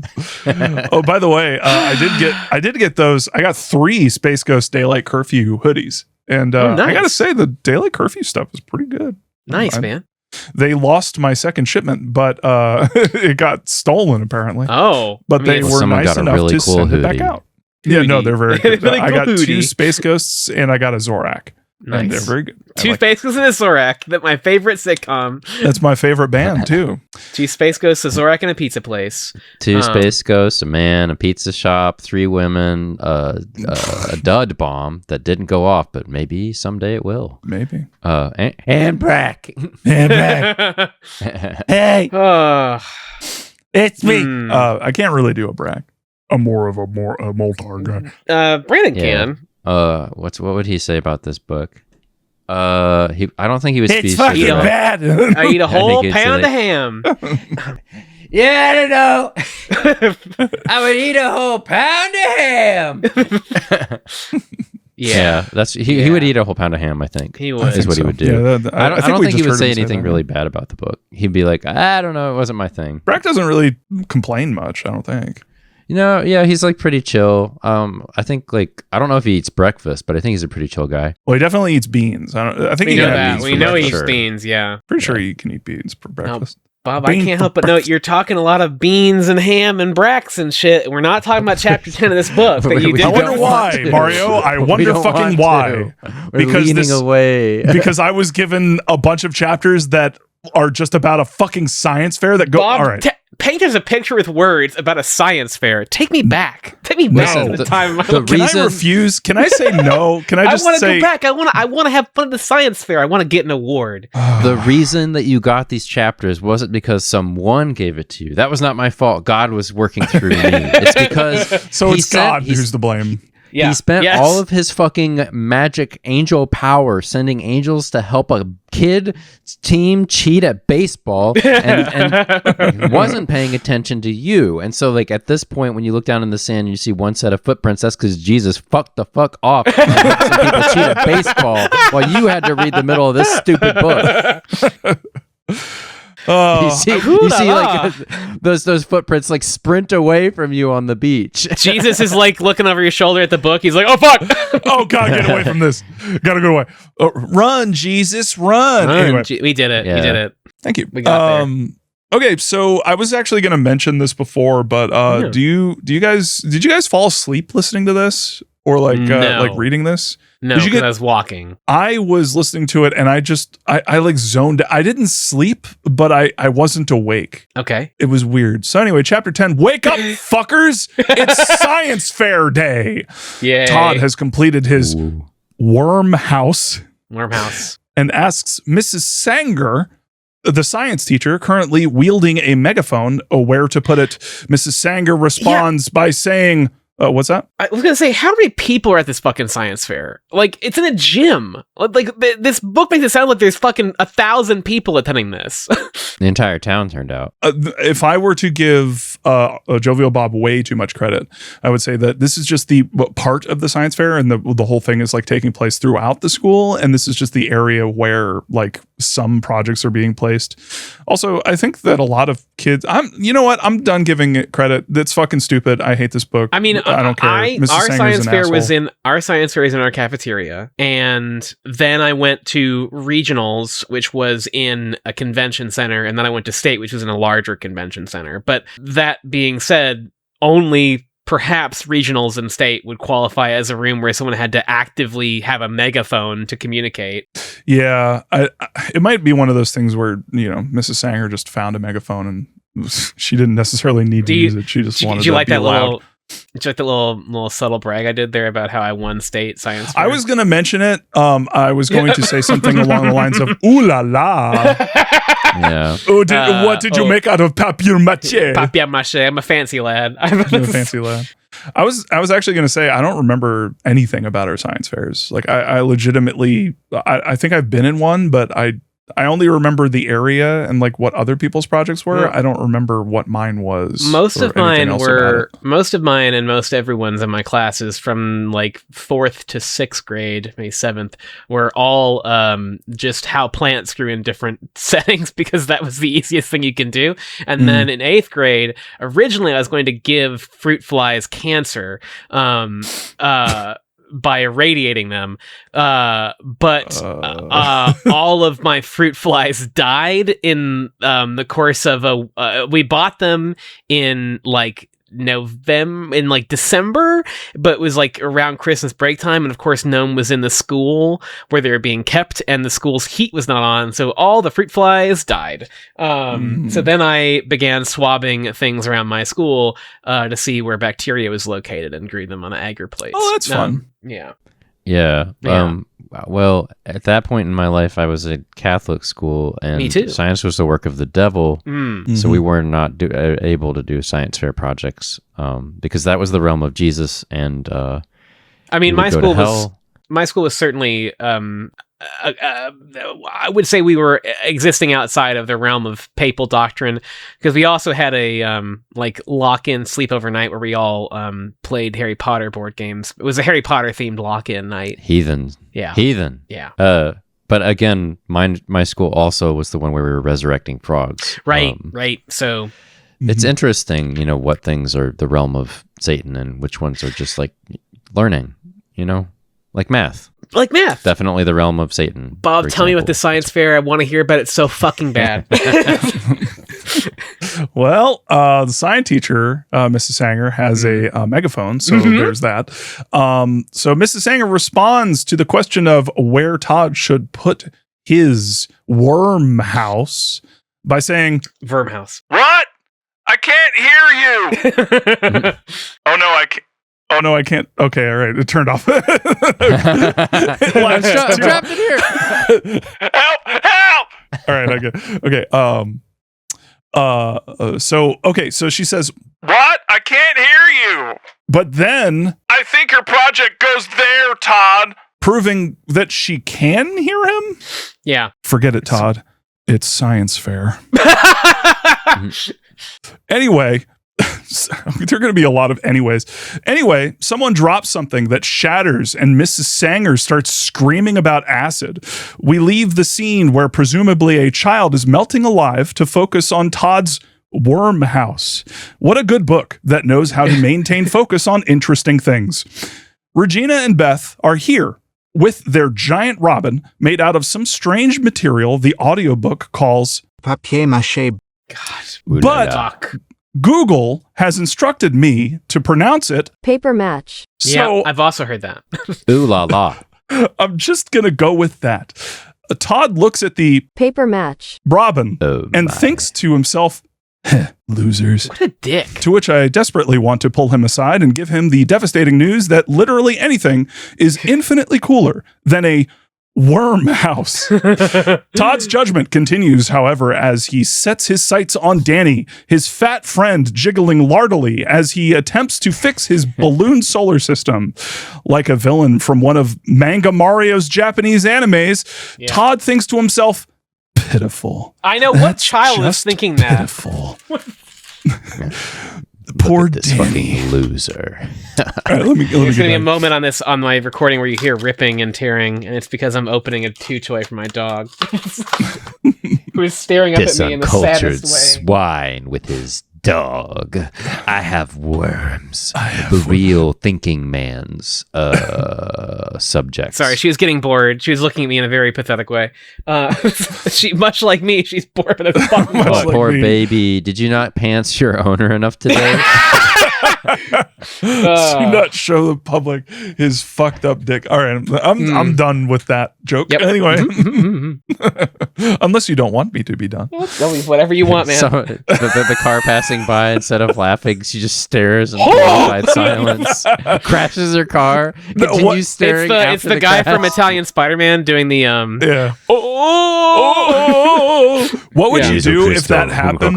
What would you do if that happened and then you accidentally showed your dick to people and the lady looked at it and went like and licked her lips? What would I do with that? Marry her. You would marry her. Well, we're married. It looks like the single life is over, friends. Like a villain from one of Manga Mario's Japanese animes, Todd thinks to himself, pitiful. He pushes his glasses up like Gendo Ikari. Yeah, exactly. Poor Danny. I should have let him share in my project. Todd sucks, and his project, the Worm House, mentioned previously, also sucks. Get in the worm house, Danny. Get in the worm house. It's a small wooden house Todd put worms in. Neat. Todd lifts the house and thinks to himself, what a beauty. It's a real big family. Todd is insane. Yeah, this I think they needed to explain what a worm house was to be. Yeah. That's the interesting thing about this, because the way that he describes the house itself, that could have been the project, because it is a nice little carpentry project. It's just like a wooden house. It's not science, but it's carpentry. I mean, it's and that's miniatures. cool. That's cool. Yeah, it's like, and it's not science, but it could be science. It just depends on how you how you present it, because I guess we'll come to you could do something with the house. Like, I guess we will come to what one could do with a worm project in a moment. I suppose, it's true. Oh, whoa, but what's this? Mrs. Sanger's back from her acid trip and tells Todd to make room on his table. Room for what? Why, papier-mâché's project. What's Patrick's project? Why, a 6-foot cardboard box. What's in the box? Why, it's a giant skyscraper packed with worms that Patrick has dubbed the Worm Trade Center. Patrick's incredible Fuck. A second worm project has hit the table.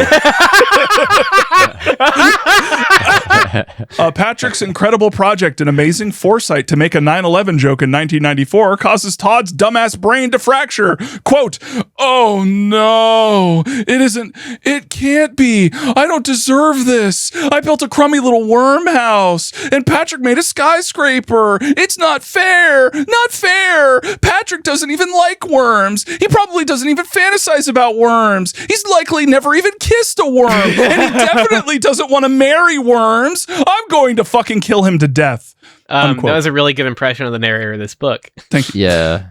Did I get across how annoying it is? I hope I did. It's so annoying. It's so bad. Yes. I think we can all agree that Todd forgot. Yes. Patrick breaks Todd's train of thought to ask him, "You okay?" And Todd responds, "Yeah, cool project," while psychically screaming, "Go eat Hold on. That is the wrong one. That's the wrong. I need to get better at my soundboard. While psychically screaming, "Go eat worms." Yep. Side note, the way "go eat worms" is used here is very similar to how one would say "fuck off." Yeah. Which would have been a much better title for this book. Yeah. Yep. Danny shows up and correctly recognizes that Patrick's project is way cooler than Todd's, if only because Todd sucks. Todd then shoves Danny, proving his point. Yeah. Mrs. Sanger directs everyone to take their places by their projects, causing Danny to go back to his balloon solar system and nearly knocks over someone's project, which is described as a, quote, display of rocks. Science. AKA the project that should have won first place at this stupid fair. Instead, the judges have taken interest in Regina and Beth's Christopher Robin. That, again, I'm fucking terrible at. Why is this not working? There we go. Okay. Christopher Robin. Dun, dun, dun. Instead of, Christopher Robin's paper match project. And the chapter ends as the crowd is described as saying, and I quote, "Oh." That was one chapter, by the way. That was one chapter, yeah. That was one chapter about a fucking science fair. Yep. Thank God you in heaven, so much, survive. Brandon. Thank you There's so so much. But there's always more science to do. Chapter 11. This chapter begins with the reader saying, and I quote, "Oh, it's worms." Todd filled the beak of Regina and Beth's Robin with worms. Side note, worms are a weird thing to focus an entire children's horror book on because they don't do anything.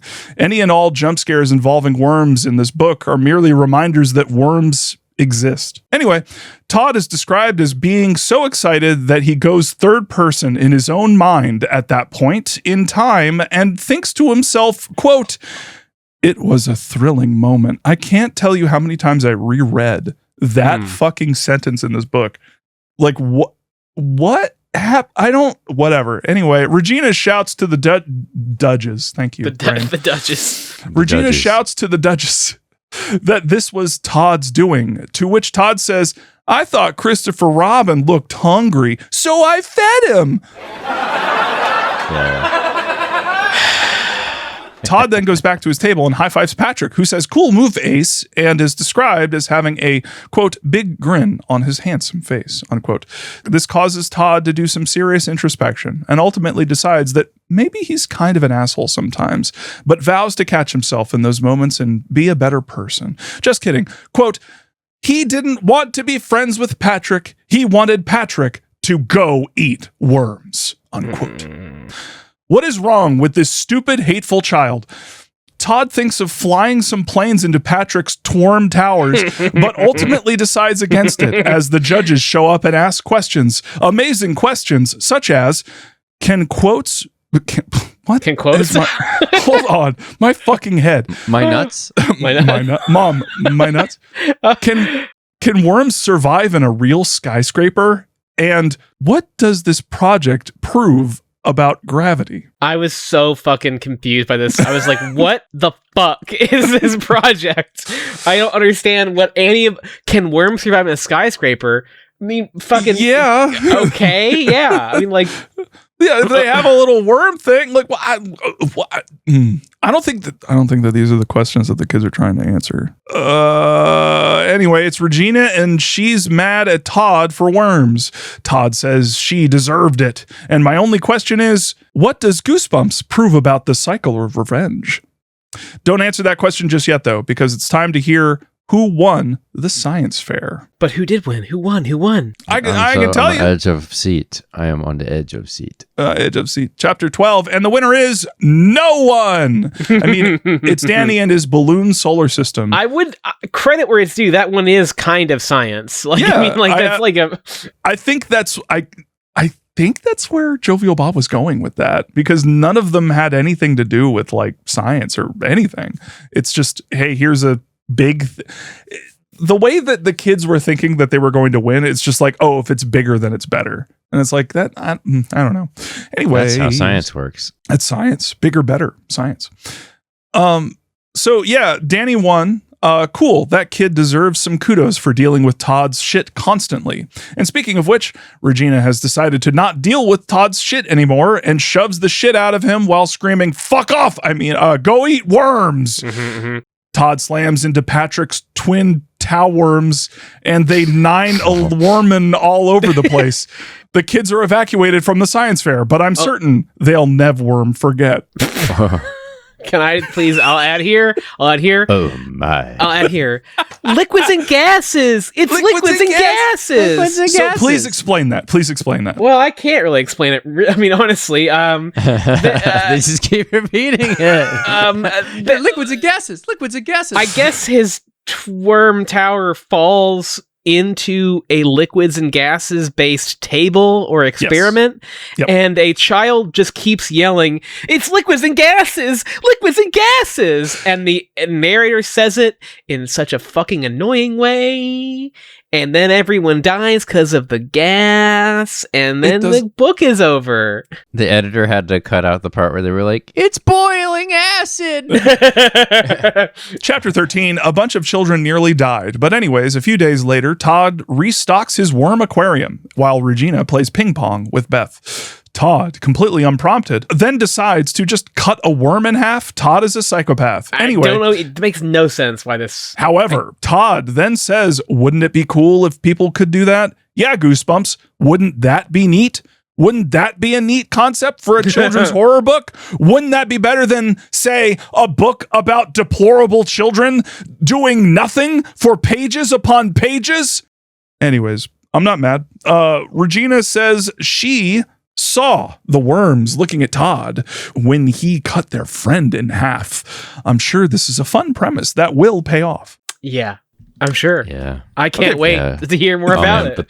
The paying off is going to be so paid off, man. It's going to be paying off. Chapter 14, there are worms in Todd's favorite hat. Chapter 15, there are worms in Todd's cereal. Chapter 16, there's a worm in Todd's sandwich. Chapter 17, it's now lunchtime at the school, and Todd's convinced his sister is the one putting worms everywhere. So he runs around the school to find her and tell her to stop. Full life consequences. I don't know why. Consequences. Why am I talking like this? Because it's so strong. It like lives in the soul.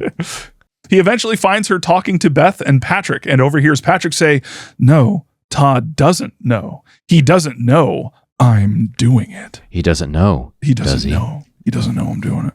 Chapter 18, Todd doesn't know that I ship him with worms, says Patrick, who then whips out his full-blown self-drawn manga. says Patrick from SpongeBob. Let me get that one more time. He doesn't know. He doesn't know. Does he? Let me do this one more time. I guess it works better if it's Danny, but we can do Todd doesn't know the worms and me. Do it in the dirt. So Patrick whips out his full-blown self-drawn manga. He's called The Adventures of Todd the Worm. Todd storms over and starts screaming and shouting like a little maniac, accusing the three of them of conspiring to put worms all up in his shit. And all three deny the accusation. The chapter ends with Todd thinking to himself, if Regina didn't do it, what does that mean? Todd, it means that you're in a really boring book about worms where nothing happens and no one cares. I'm out. Yep. Poor guy. I feel bad. Papier-mâché. I feel bad about the papier-mâché mostly. Ooh la la. I was slamming that button at the very end and it was not working, and then it started like it just turned on randomly. So I did call Mario yesterday and had the Google translator thing saying papier-mâché. Papier-mâché. Like 10 times in a row, I just kept hitting the button. He did. Yes, that's true. It's funny that we're in the same like mental space there. I did that exact thing to him on the phone yesterday. I think he also sent that gif of the guy going ooh la, ooh la la. It says ooh la. That guy is ooh la. That guy is Dave Foley from Kids in the Hall. Friends. Can we have a little bio break? Is that acceptable? Yeah, sure. Yeah, did we just get through all of Bob's chapters? It feels like a blur to me. Yes, we did. Wow, nothing happens in them. Jesus fucking Christ. Yeah, dude. Yeah. I love that I got these chapters. And to be clear, I'm not blaming you, Brandon. I'm blaming God. I you know what? You couldn't blame anyone because this is evil. It's bad. Whatever happened, it wasn't good. Yeah, exactly. And honestly, a lot of the time, the middle of these books is just like it's nothing. Fucking nothing. I mean, no, I was just like, man, that was a blur. But you're right. Nothing fucking happens. So there's no point. You know, for the first time, I was like, well, I got the end chapter, so at least I should have something to say. Nope. Nope. It sucks too. It's bad. Anyway, here, let's have a bio break. Sure, yeah. And sure. Just know that for your sake, Bob. Yes. And only for your sake, I withheld this image.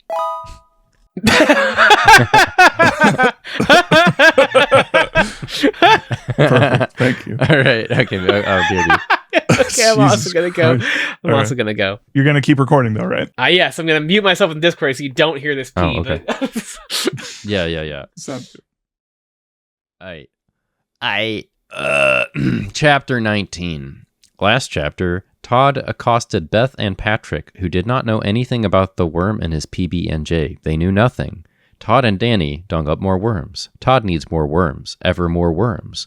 Todd told Danny that all his worms were disappearing, escaping. They heard a rumbling sound again and experienced their third earthquake. This time they did not run because no one had believed them before, and that's how you should deal with an earthquake. Danny suggested they move away because this area might be a sinkhole. Todd rejected this idea out of hand and ensured that he would fall into a big hole in the near future. Back in school, Todd found worms in his backpack and his math notebook. The students reacted with disgust, and Mr. Hardgrove, the math teacher, sternly dunked on Todd, saying, "I think we saw enough of your worms at the science expo." None of the teachers had said anything about his worm house, but it apparently had made such a shitty impression that his math teacher decided to bring it up in a negative light, apropos of nothing, days later. It's bad when your teachers think you're a freak, you know? Yeah, when they're like recording your past freak events and bringing them up to you. Like the ideal and normal way to be like treated as a student in school is to be barely acknowledged and remembered because you're going to be gone next year. This is the hardest dunk that anyone could experience. But Todd is a despicable little freak. So it's okay that he begins to experience ego death here. The teacher asked, did he really have to bring the worms to math class? Danny shouted that Todd was saving them for lunch. The whole class laughed, and he was become angry. Later at lunch, he looked at his PB&J with suspicion. He slowly opened the sandwich. This is the end of a chapter fake out thing. Chapter 20. We're really doing some cool writing here. Writing the crap out of this book. Chapter 20. There was no worm in the sandwich. I could barely handle the suspense. Todd mentioned to Danny that they were going to drive him crazy. Mentioned to Danny. And when asked, refused to say who they were. Todd became suspicious. Oh, come on, stop that. Todd became suspicious of all things. Suspicious. Of all things, and the worms they might contain. He opened his book bag with dread. He fearfully spooned through his mashed potatoes. He imagined worms everywhere and in everything. Later, he went to Danny's house, where the parents argued about the affordability of the couch. Todd noped out of that and went upstairs to Danny's room to hang out. Danny wanted to play a game called Worm Attack, and Todd made him bury it in the closet. Todd is not an ally. When Todd returned home, his parents told him they were going to bed early so he could stay up and watch TV if he wanted. He watched wild moment, by the way. I was like, no, I'm sorry. Todd, you're 12 years old. You don't get to stay up till 11 p.m. That's not how that works. I feel like that's quite late for a 12-year-old. Yeah, you have to sneak out to do that if you want. Yeah. Yeah. Especially a worm fucker. Yeah, he's a worm fucker. Yeah, he's despicable as well. Despicable worm fucker. Todd, the despicable flipping worm through the TV fucker. Guide channel, and he's like, "Is there anything about worms? Is there any on this worm thing? shit on there? I want to. Is there a show about cutting worms in half? Hell yes. This is what I'm going to look up on YouTube." Todd goes on 20 years. in the wee hours. Todd goes on Google image search and types nude worm. Perfect. Nailed it. Yeah. Ooh la. Ooh la. Todd seeing a naked worm. Ooh la. Ooh la. Yeah. Papier-mâché. Papier-mâché. When Todd returned home, his parents told him they were going to bed early so he could stay up and watch TV if he wanted. He watched a rerun of Star Trek. The suspense of this book is killing me.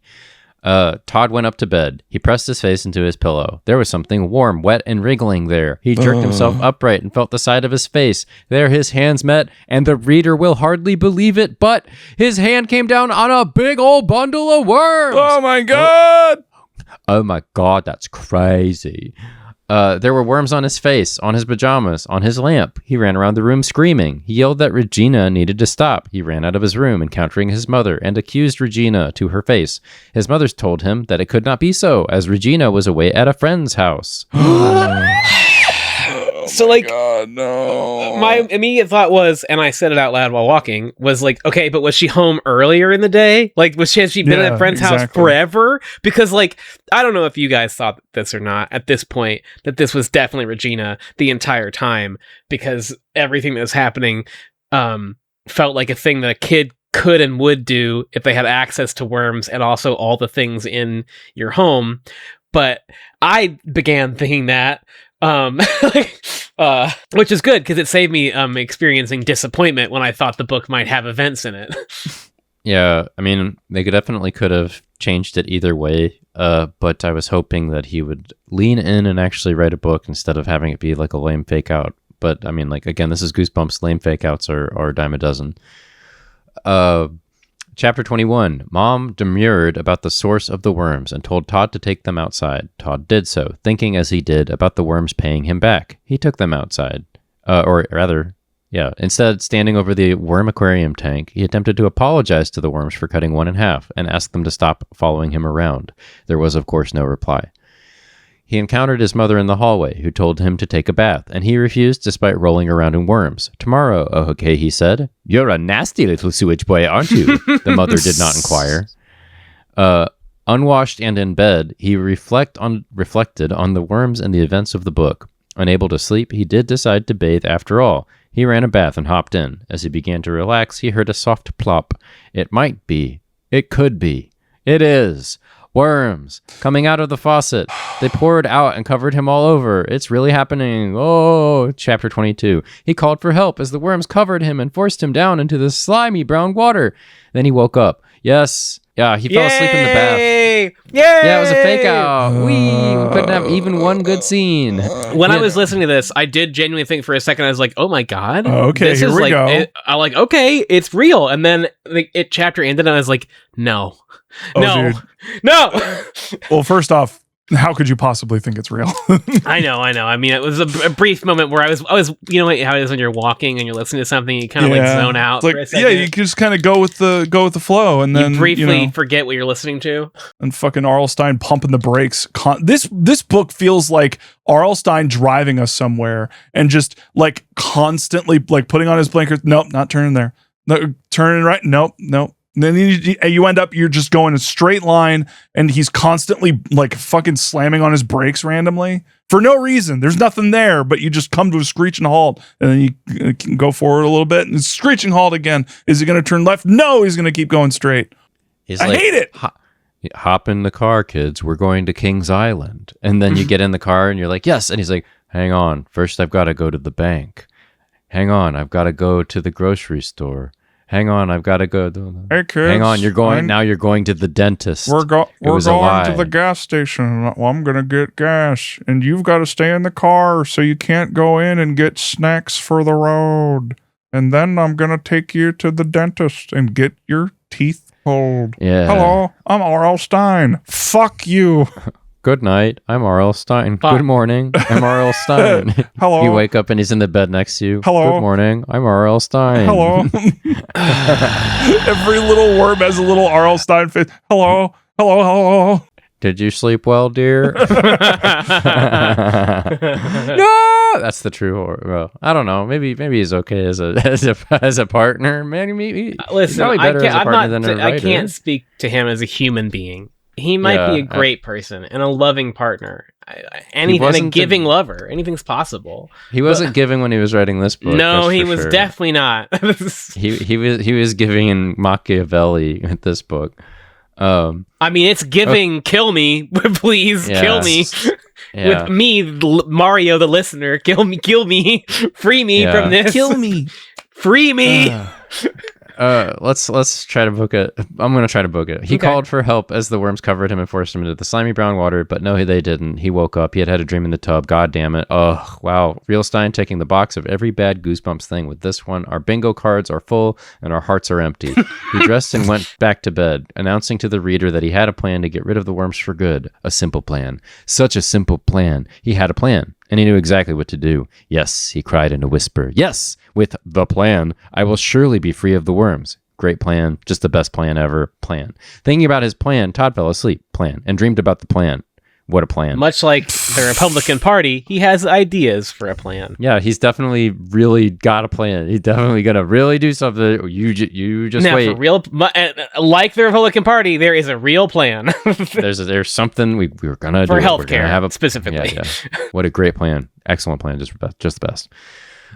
He spent the weekend doing kid stuff with his friends and not encountering any worms. He tried playing a Nintendo football game to pass the time, but was too excited and nervous to tighten the graphics on level 5. Later, near midnight, he crept out of his bed and put the plan into action. The plan. You don't want to know about it here, but the plan became implemented in the next chapter. It didn't, though. Chapter 23. Are you guys fucking ready to find out what the plan was? I'm so ready for the... That was buying fucking time, the chapter. I'm ready for the plan. Tell me about the plan. The whole fucking book. Okay, chapter 23. He crept down to the basement, stood on a stool, arranged himself where he could see the aquarium tank but could not be seen by the worms. Seen by worms. Seen they have worms. They have had no trouble finding you and placing themselves wherever with supernatural specificity, assuming that they are actually following you around. Anyway, hiding from the eyes of the worms. I goofed around, and I in one of my goofy recap chapters where I just recapped it in a sentence, they have gone over this. Yes, they know that worms do not have eyes. They specifically called it out. Yep. Yeah, it's not good. Nope. So hiding from the eyes of the worms, he waited in the dark for them to do something. Then he heard thudding footsteps coming down the stairs. Who was sneaking down to the worm tank? Who? Who could it be? The person who was sneaking down to the tank. What is the identity of the person sneaking down to the tank? I'm trying to think of who it is. We are all captured by the suspense of the moment. Who could it possibly be? Who?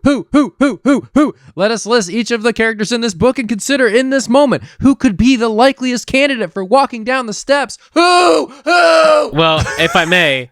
The end of chapter 23. If I may, Todd considers... Chapter 24. Todd gasped when he saw his dad carrying a baseball bat, and he cried in surprise at seeing Todd. Brandon, I gotta point out that when Todd does run down the list of people who could be, his first and indeed only choice for who is in the basement is Patrick, a person who does not live with him, doesn't know where he lives, has had no interactions with the worms since the worm tower fiasco, and harbors basically, it seems, no ill will against Todd whatsoever. He made fanfic of Todd. Yeah, it's great, and it's a normal, and Todd's like, it could be, it's not totally crazy. No, Todd, it is. It's not possible.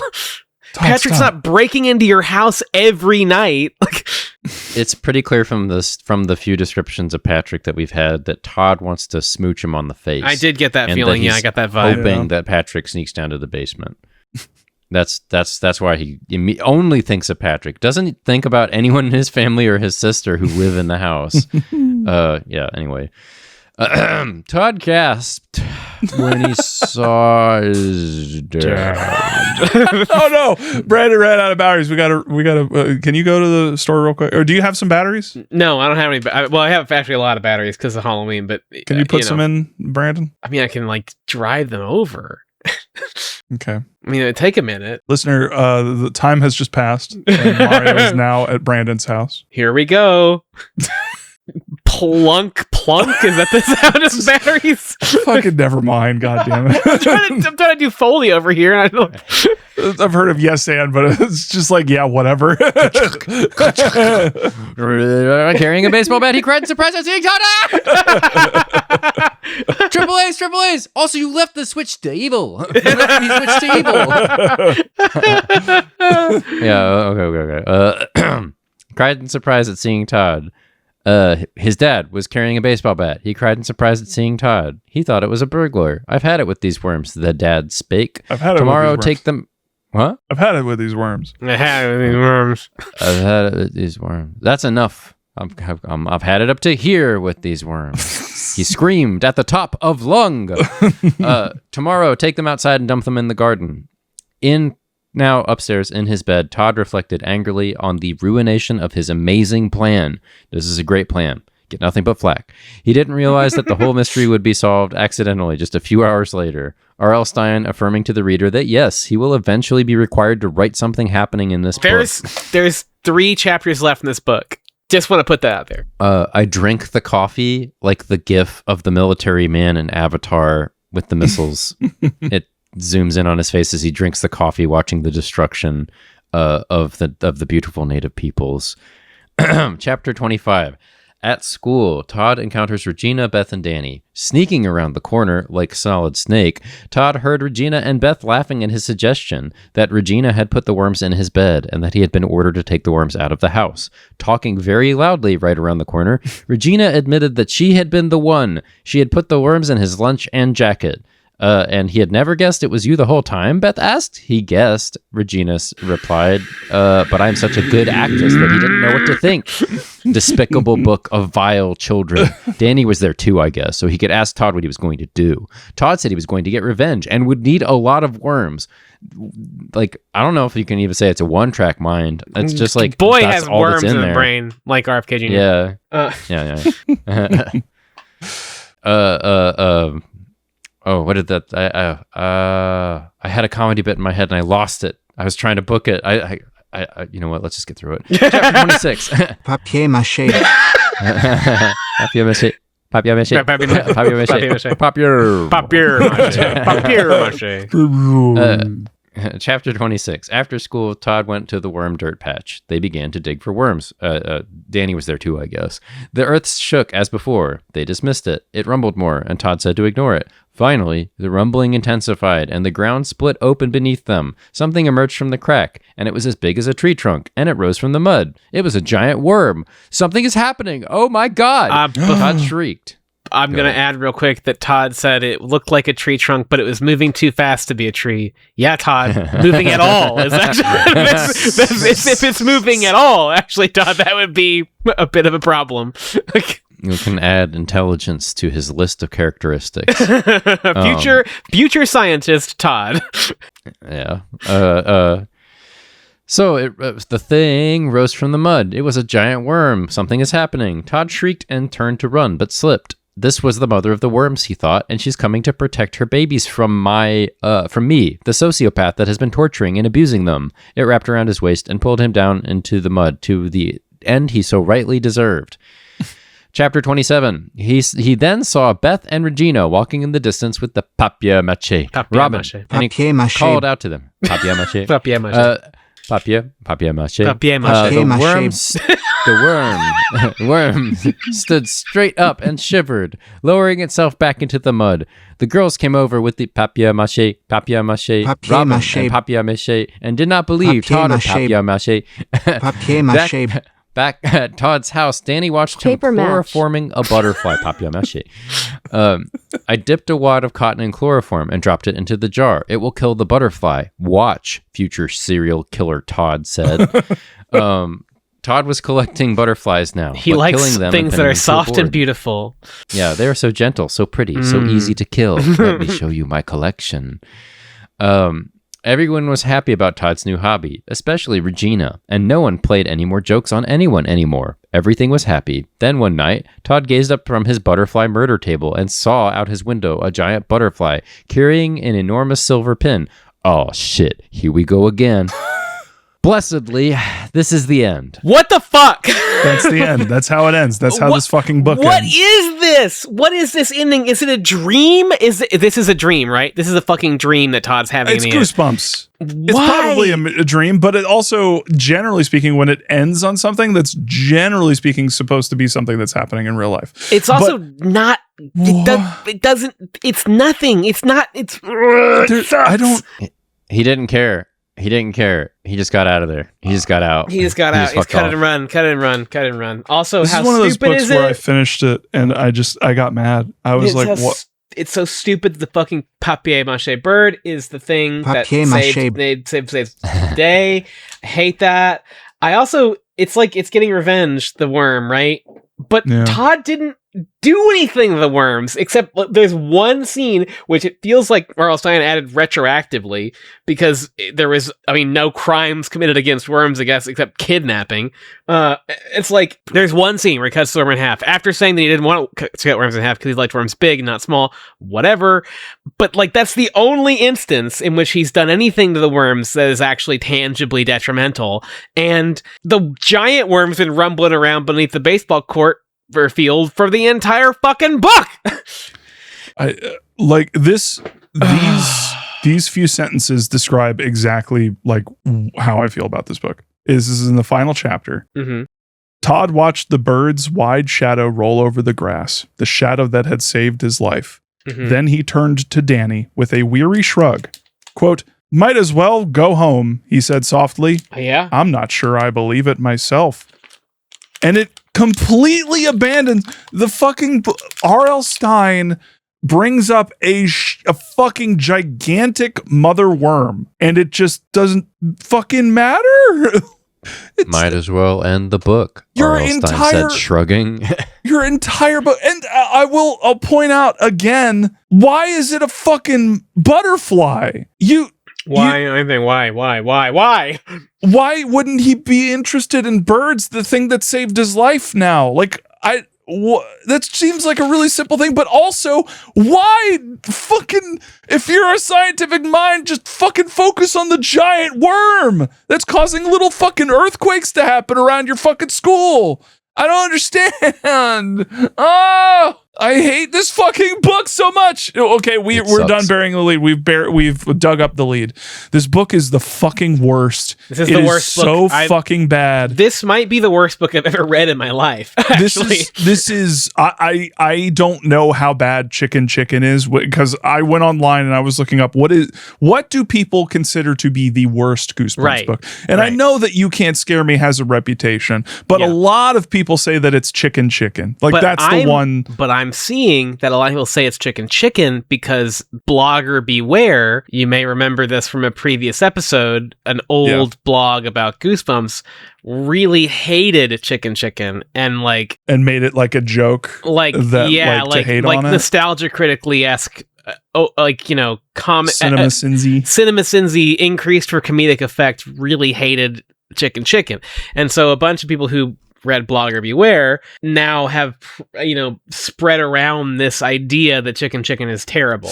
Whereas I will reserve judgment on that one because I have not read Chicken. I'm very interested in Chicken because right now this is the book to beat with a bullet. I can't imagine a human being writing a worse book than this. This is so that wasn't racist. Bad. Oh yeah. Well. You know what I mean? It's yeah. It is. I cannot believe. And here's the thing: the TV episode, kind of does better. Yeah, and then we'll get to it. Well, I guess why don't we just talk about it right now? I can blast you through this real quick. I can blast you through this because I did it last time. Let me blast away. Blast me. Blast us now. So Brandon and I watched this episode on Monday. And it's been a whole week since we did that, so my memory is hazy. But Bob, you watched this on 2x speed, so I think together we may remember an episode of Goosebumps. But I think I can do this quickly because so little happens in the book that so little happens in the show as well. So the one thing the show does immediately better, is that it shows that Todd is actively experimenting on the worms. He has a dissected worm on the table in front of the worm container. Yes. So he is clearly torturing the worms. This makes sense. That's a good thing. It's the good angle to go with because kids are in a lot of ways little psychopaths, little sociopaths. Yes. Yeah. Right. I mean, it's the R.L. Stein. It's the Ray Bradbury, the Small Assassin story, right? An infant is not born with the capacity to understand love. They don't have that. They don't have that innately, right? They learn it by being around people, sometimes by being shown care and love. Like you teach kids that, right? You teach kids not to hurt animals. They don't come out knowing not to hurt animals because they don't know anything. Like, like there is no genetic predisposition in your brain that says don't hurt an animal, right? But you learn through the process of growing up and being in a healthy environment that hurting things is bad. That it is a bad thing to do, and you gain empathy, right, for other living creatures, and so you don't want to hurt them, right? That's normal, but kids don't always have all that yet, and they do fucked up weird things. Yep. And I think that's a good angle for this book to go, like to have some kind of at least some semblance of a message, or like talking about, how sometimes science can be like sort of removed from humanity, or also like valid. Kindness. Yeah. And like there's definitely an angle there, but both the book and the TV show just decide, fuck it. At least the TV show goes a little bit in that direction. There's a bit of a thrust. At the very least, the things that happen in the TV show feel justified because of this one scene.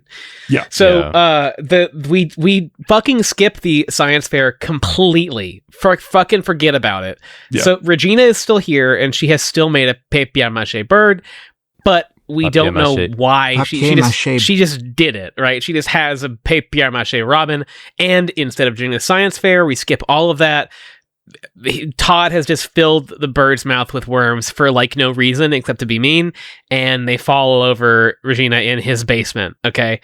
The next day, at lunch, I believe, is when Danny bites into Danny's eating spaghetti, right? Mm-hmm. Is this the scene where Danny eats the spaghetti and the worm is in it? Right. Because so, it was Todd's. It was Todd. Well, they switched lunch or whatever. Yeah. Yep. And so he gets Todd's spaghetti, and his knees are sweaty. Mom's spaghetti. And there's worms in it, so he eats a worm. Yeah, so he gets upsetty. Right, so he gets upsetty. Palms are sweaty. Worm spaghetti. Yeah. His knees are weak. His palms are sweaty. Worm spaghetti. And they stop being friends because he made him eat worms. We cut to Todd's bedroom where his mom, who is a lawyer, it is important to know this, if for no other reason, the show keeps fucking telling it to you, is like talking about how the worm thing is gross and weird. And it's really weird because she walks in the room and says like, no wonder I don't come in here. Yeah. Okay, it's your house. You can make him take the worm shit down. He doesn't own this room. Yeah. And then she's Todd, also saying stuff like the defense rests. What the hell? And then Todd jump scares her. Yeah. And then there's an interaction, and this lady is just, she is so, I called it sleep acting at the beginning of this. Yeah. Because I'll play the clip, but she goes, lucky for her it was me. It's like fucking weird. Todd, are you in here?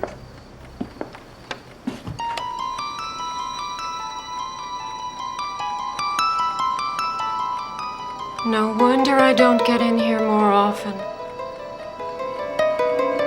It's gotten worse. Sorry, Mom. I thought you were Reggie. Lucky for her, it was me. I mean, if you were the adult, the singular adult actress, if you were the singular adult woman actress in Goosebumps Go Eat Worms, I would also not be trying that hard. It's just, it seems like a weird, like kind of ADR situation, but yeah, anyway. But Brandon? Yeah, I mean, like overall though, we already have said it, but like, I don't dislike this episode. No, I don't. Nothing happens, it's but fine. Like, especially compared to the book, I don't know. It's an interesting like case study in how the book is so boring and the show essentially depicts the same or similar stuff. Yeah. But it's just a lot better at it. I mean, by cutting out the first 17 chapters, the show is immediately better. Like, I mean, we hate hanging around the entire time with these despicable freaks in the book. Yeah. Like, they suck, they're evil, and I hate them. So mom leaves the room, Todd goes to sleep and just rubs his face all over a big old pile of worms.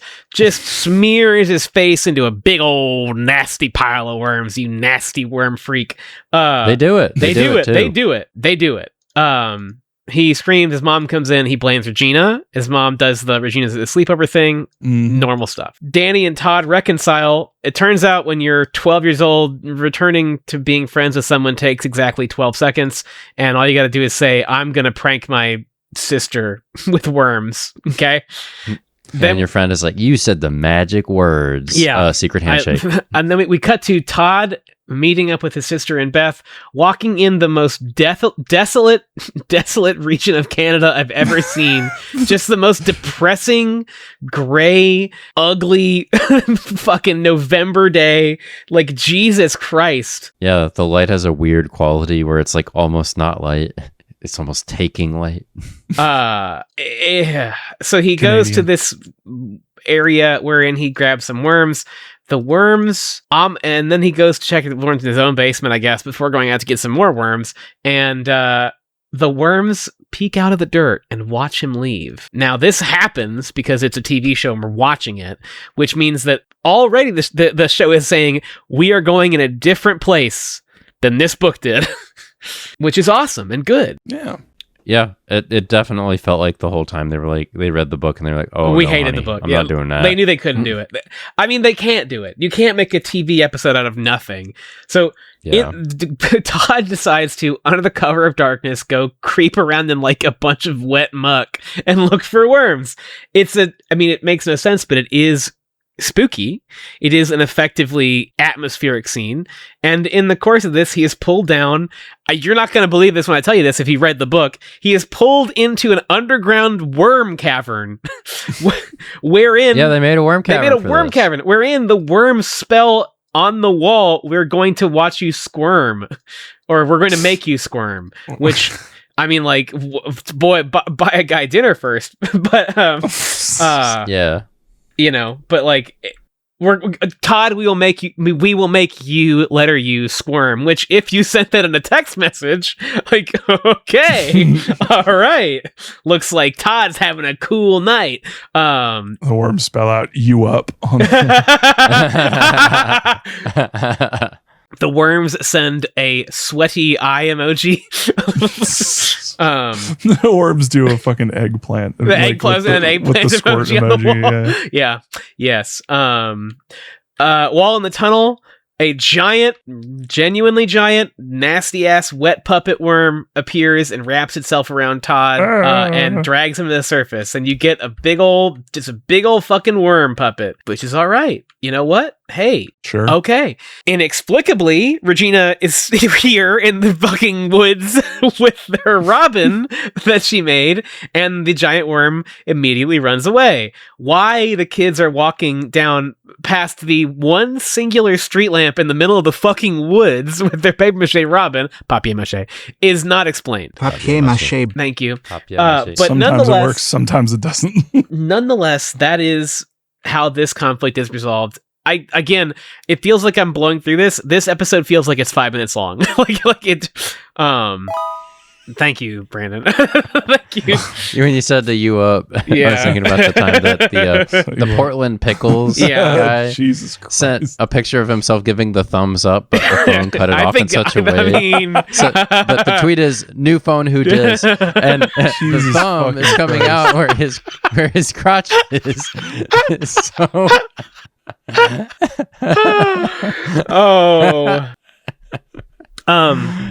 We cut to Todd putting all of his worms in a jug of dirt and taking them away, and then he kindly repairs the robin that he damaged. And then we do a worm fade, which is a new kind of transition invented by Goosebumps. The worm fade transition.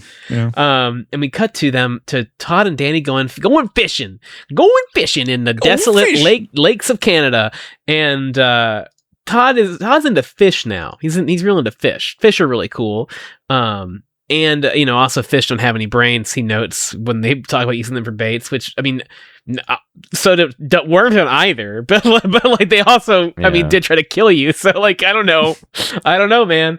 While they're fishing, Todd reaches down for his sandwich out of his lunch bag, which has a conspicuously placed string sticking out of it. Yo, it rules. That's right. The fish. They're fishing for Todd. The fish are fishing for Todd, and he is dragged underwater where he says some just inexplicable rot, and end of episode. It's a better twist at the end of the book. I'll say that right now. It's so wild that the episode ends without you seeing Todd like coming back. It's like he dies. It's Todd a real, yeah. It's a real dies. Freddy. It's a real like that scene in Freddy Got Fingered where the kid like walks into the propellers and is chopped up, and because the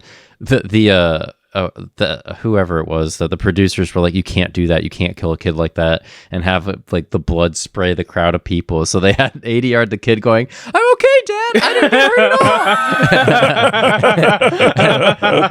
all. And it's really like that at the end of this episode when you where said he's that, like, I have to swim all the way back to shore because I'm definitely not dead. He does say, I guess I gotta swim back to shore. I like it when you said that. I imagine that Freddy Got Fingered was a Nightmare on Elm Street movie. I conflated them in my brain.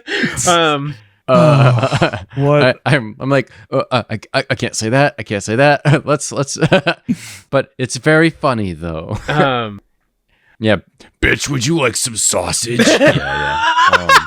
I love the sandwich is inspired. He could have also stood at the end of the pier and thrown 4 harpoons into the water and then been eaten by Del Lago. That would have been great too. Yes. Yeah. I mean, I don't think the ending really makes sense. No, but I do think it's better than the ending they had. Mara, you had an issue with Todd psychically communicating with the fish. I mean, I think it's better than the ending they had. Like, I'll say that about it. The episode is significantly better than the book, mostly because it's mostly about worm stuff, and there's a subterranean chamber. There's like some horror shit. They do like all of the good bits, and they take out all of the part where it's just despicable children being shitty to each other. It doesn't waste your time, is the thing about it. Yeah. The ending is just nothing, though. It's just like, what the fuck? It's similarly like out of nowhere for it's I guess it's a little bit more. It just seems like, I don't know, it's like, hey, this kid is gonna try and like fuck with animals, and then the animals are gonna fuck with him, which is kind of funny, but like, god damn it, like at least have some like line through your fucking like idea for your concept, or like it's similarly strange. And for me, it's like multiplying 0. It's still like fucking nothing. Like it's still, I mean, it's definitely nothing, but it could be worse. It could be way worse. Anyway, do we have anything more to say about the TV episode? Better than it could have been. How scary it was when when Todd recommended that they eat pizza with pineapple on it. That's 99 Haunted. Better than it could have been. Yeah. Yeah. They definitely got this book, and they're like, I'm not doing that though. I'm gonna punch it up a little bit. Yeah. Alrighty. I'm depressed fully. So let's review this fucking book. Who wants to go first? I'll go first. Why not? Go for it. Go for it. Yeah. Right, my section of this is called I Don't Even Want to Be Around Anymore. Mm-hmm. And both from a perspective of a kid and from an adult, I think both of us would have been bored to tears by this. I probably wouldn't have finished it as a kid.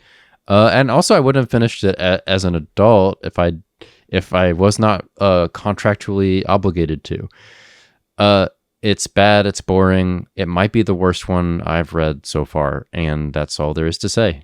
Okay, as you know that I do this in 3 parts, this review, this patented review, I will say that's in 3 parts. One is the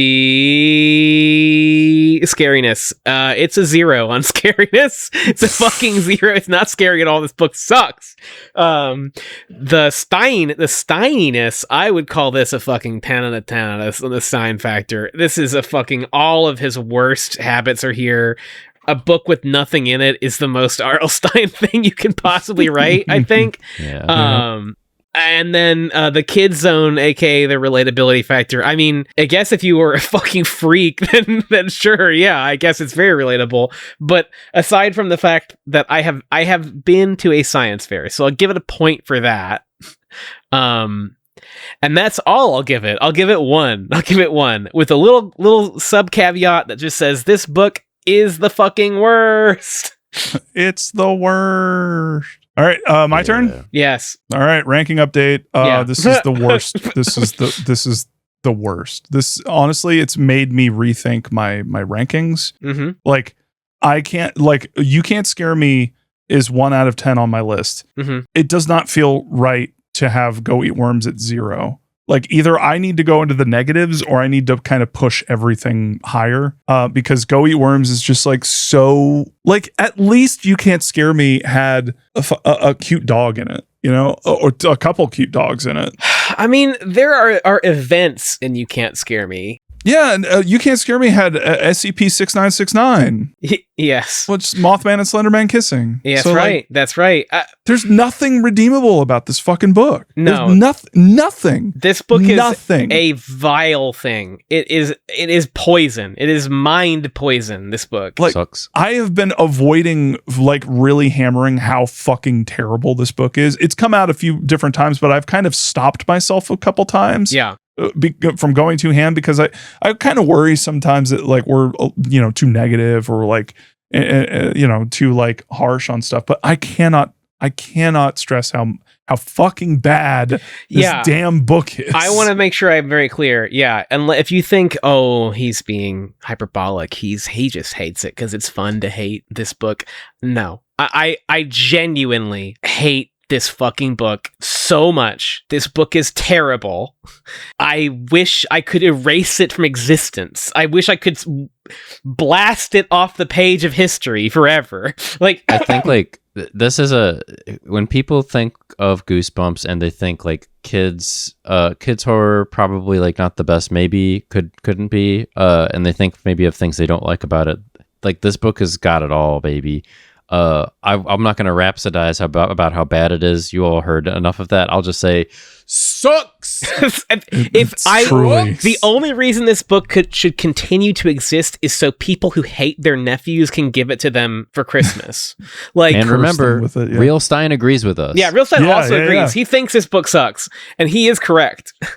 That just makes me want to pull him aside and be like, you wrote it, man. I mean, it's like, it doesn't get you you don't get an out, but like, it's a deadline thing. He was under contract. This was not a work of love. This was a work of obligation. Not. Can we ask R.L. Stein to, like, can you just, like, take this one back? Can you, like, unpublish this, please? Like, I wish he would. Makes me think less of Goosebumps as a whole. Yes. Yeah. Well, I mean, hopefully this means that after this, like, maybe at the time he felt bad enough about it that he tried harder with the following ones. So I mean, at the very least, I know the next 3 books have monsters in them, which. Hooray! You know? Yeah. I mean, I'm looking at the list and I mean, these look promising. Here's hoping. So yeah, next is Ghost Beach, which, yeah, sure. Hopefully the beach makes you old as well. That'd be cool. I mean, definitely there are ghosts in it. I know this for a fact. And Return of the Mummy, apparently Mario swears up and down that it has a mummy in it. So I'm going to tell you this right now. It has sort of 2 mummies in it. Oh my god! I love mummies. Mummies. Yo, where those mummies? And then Phantom of the Auditorium has. I mean, it's literally just Phantom of the Opera, but I mean, by dint of that, it certainly has stuff in it. I hope you all are ready. Hope you all are get some honey. Get some honey for your throats, because we're going to be doing a lot of singing. That's a musical episode. That's a musical episode. And then we're going to sing the entire thing. Attack of the Mutant, I think, is not good, but I think it is maybe interesting. I am literally just here for Cuckoo Clock of Doom. Like, and I think A Night at Terror Tower. Yeah, I remember that one being interesting. I remember that one. Yes, I just saw Monster Blood 3 and I was like, wait, did we do Monster Blood 2? And we did. Yes, we did. I mean, compared to this book, fucking masterpiece. Yeah, please take me back, please. God.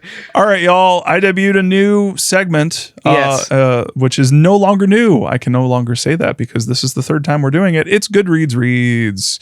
We're gonna read some reviews from Goodreads. Okay. I think all of these came from Goodreads this time. And just FYI, on Goodreads, this book that we just read, Go Eat Worms, the name of which I had already shunted from my brain, is 3.31 out of 5 stars, which seems strange.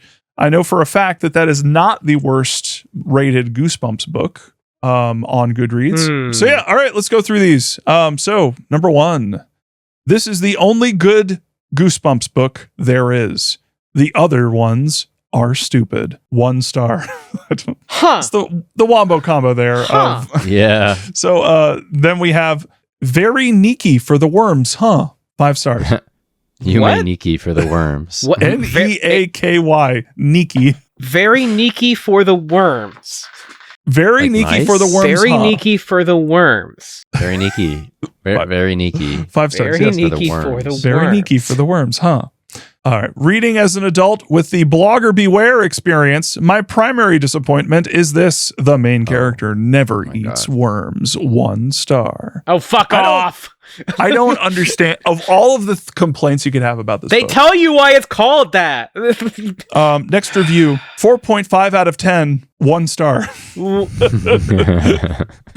I'm getting mixed messages here. That's an interesting interpretation of those things. Next one. Okay, now R.L. Stein, you're pushing it. 1 Yeah, star. I mean, yep, I agree with that. Yeah, I agree there, actually. Correct. Next one. Scariest one yet. Worms are gross. I'm not even a girl. 1 star. 5 stars. My bad. I'm not even a girl. Well, Thanks okay. for volunteering. Okay, well, Yeah. great. Last one. Todd was a punk ass bitch who deserved everything in this book. Correct. 1 star. Correct. Yes. Correct. I guess it made people feel things, so it's not. Well, no, I'm not going to finish that sentence. No, it sucks. Yep. All right, y'all. That's it for this horrible fucking book. Thank you very much for listening and slogging through it with us. If you want to support us, you can go to patreon.com/youcan'tscareme. We are also youcan'tscare.me on Blue Sky. And for the next book, it's Ghost Beach. It's Ghost Beach. You all ready to be a ghost on that beach? Boast that geech.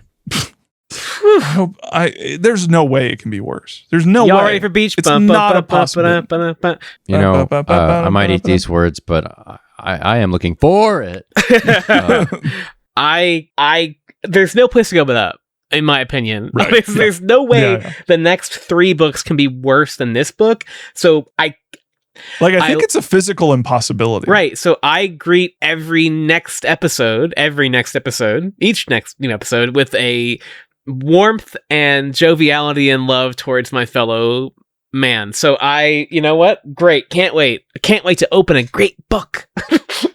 With something of cheer and a grateful heart. Mm-hmm. Yes. Yeah, a book of cheer. Yeah, we hit the bottom. We're at rock bottom, guys. And we can only go up from here. The next episode will be, we'll record it in the Christmas season. So, that's nothing like going to the beach for Christmas. Yeah. We should go to the UK for Christmas so we can have Halloween again. Let's go. Let's schedule a trip right now. Let's do it. Let's do it. All right, how the fuck do we end that? this? I think let's do it. You should have sleigh bells. No, what you should do is just play the words papier-mâché 14 times. Papier-mâché. Papier-mâché. Both sleigh bells. Paper match. Papier-mâché. Paper match. Papier-mâché. Yeah. Papier-mâché. Papier-mâché. Papier-mâché. It's a wonderful French Christmas. It's a wonderful papier-mâché. I think I broke my roadcaster.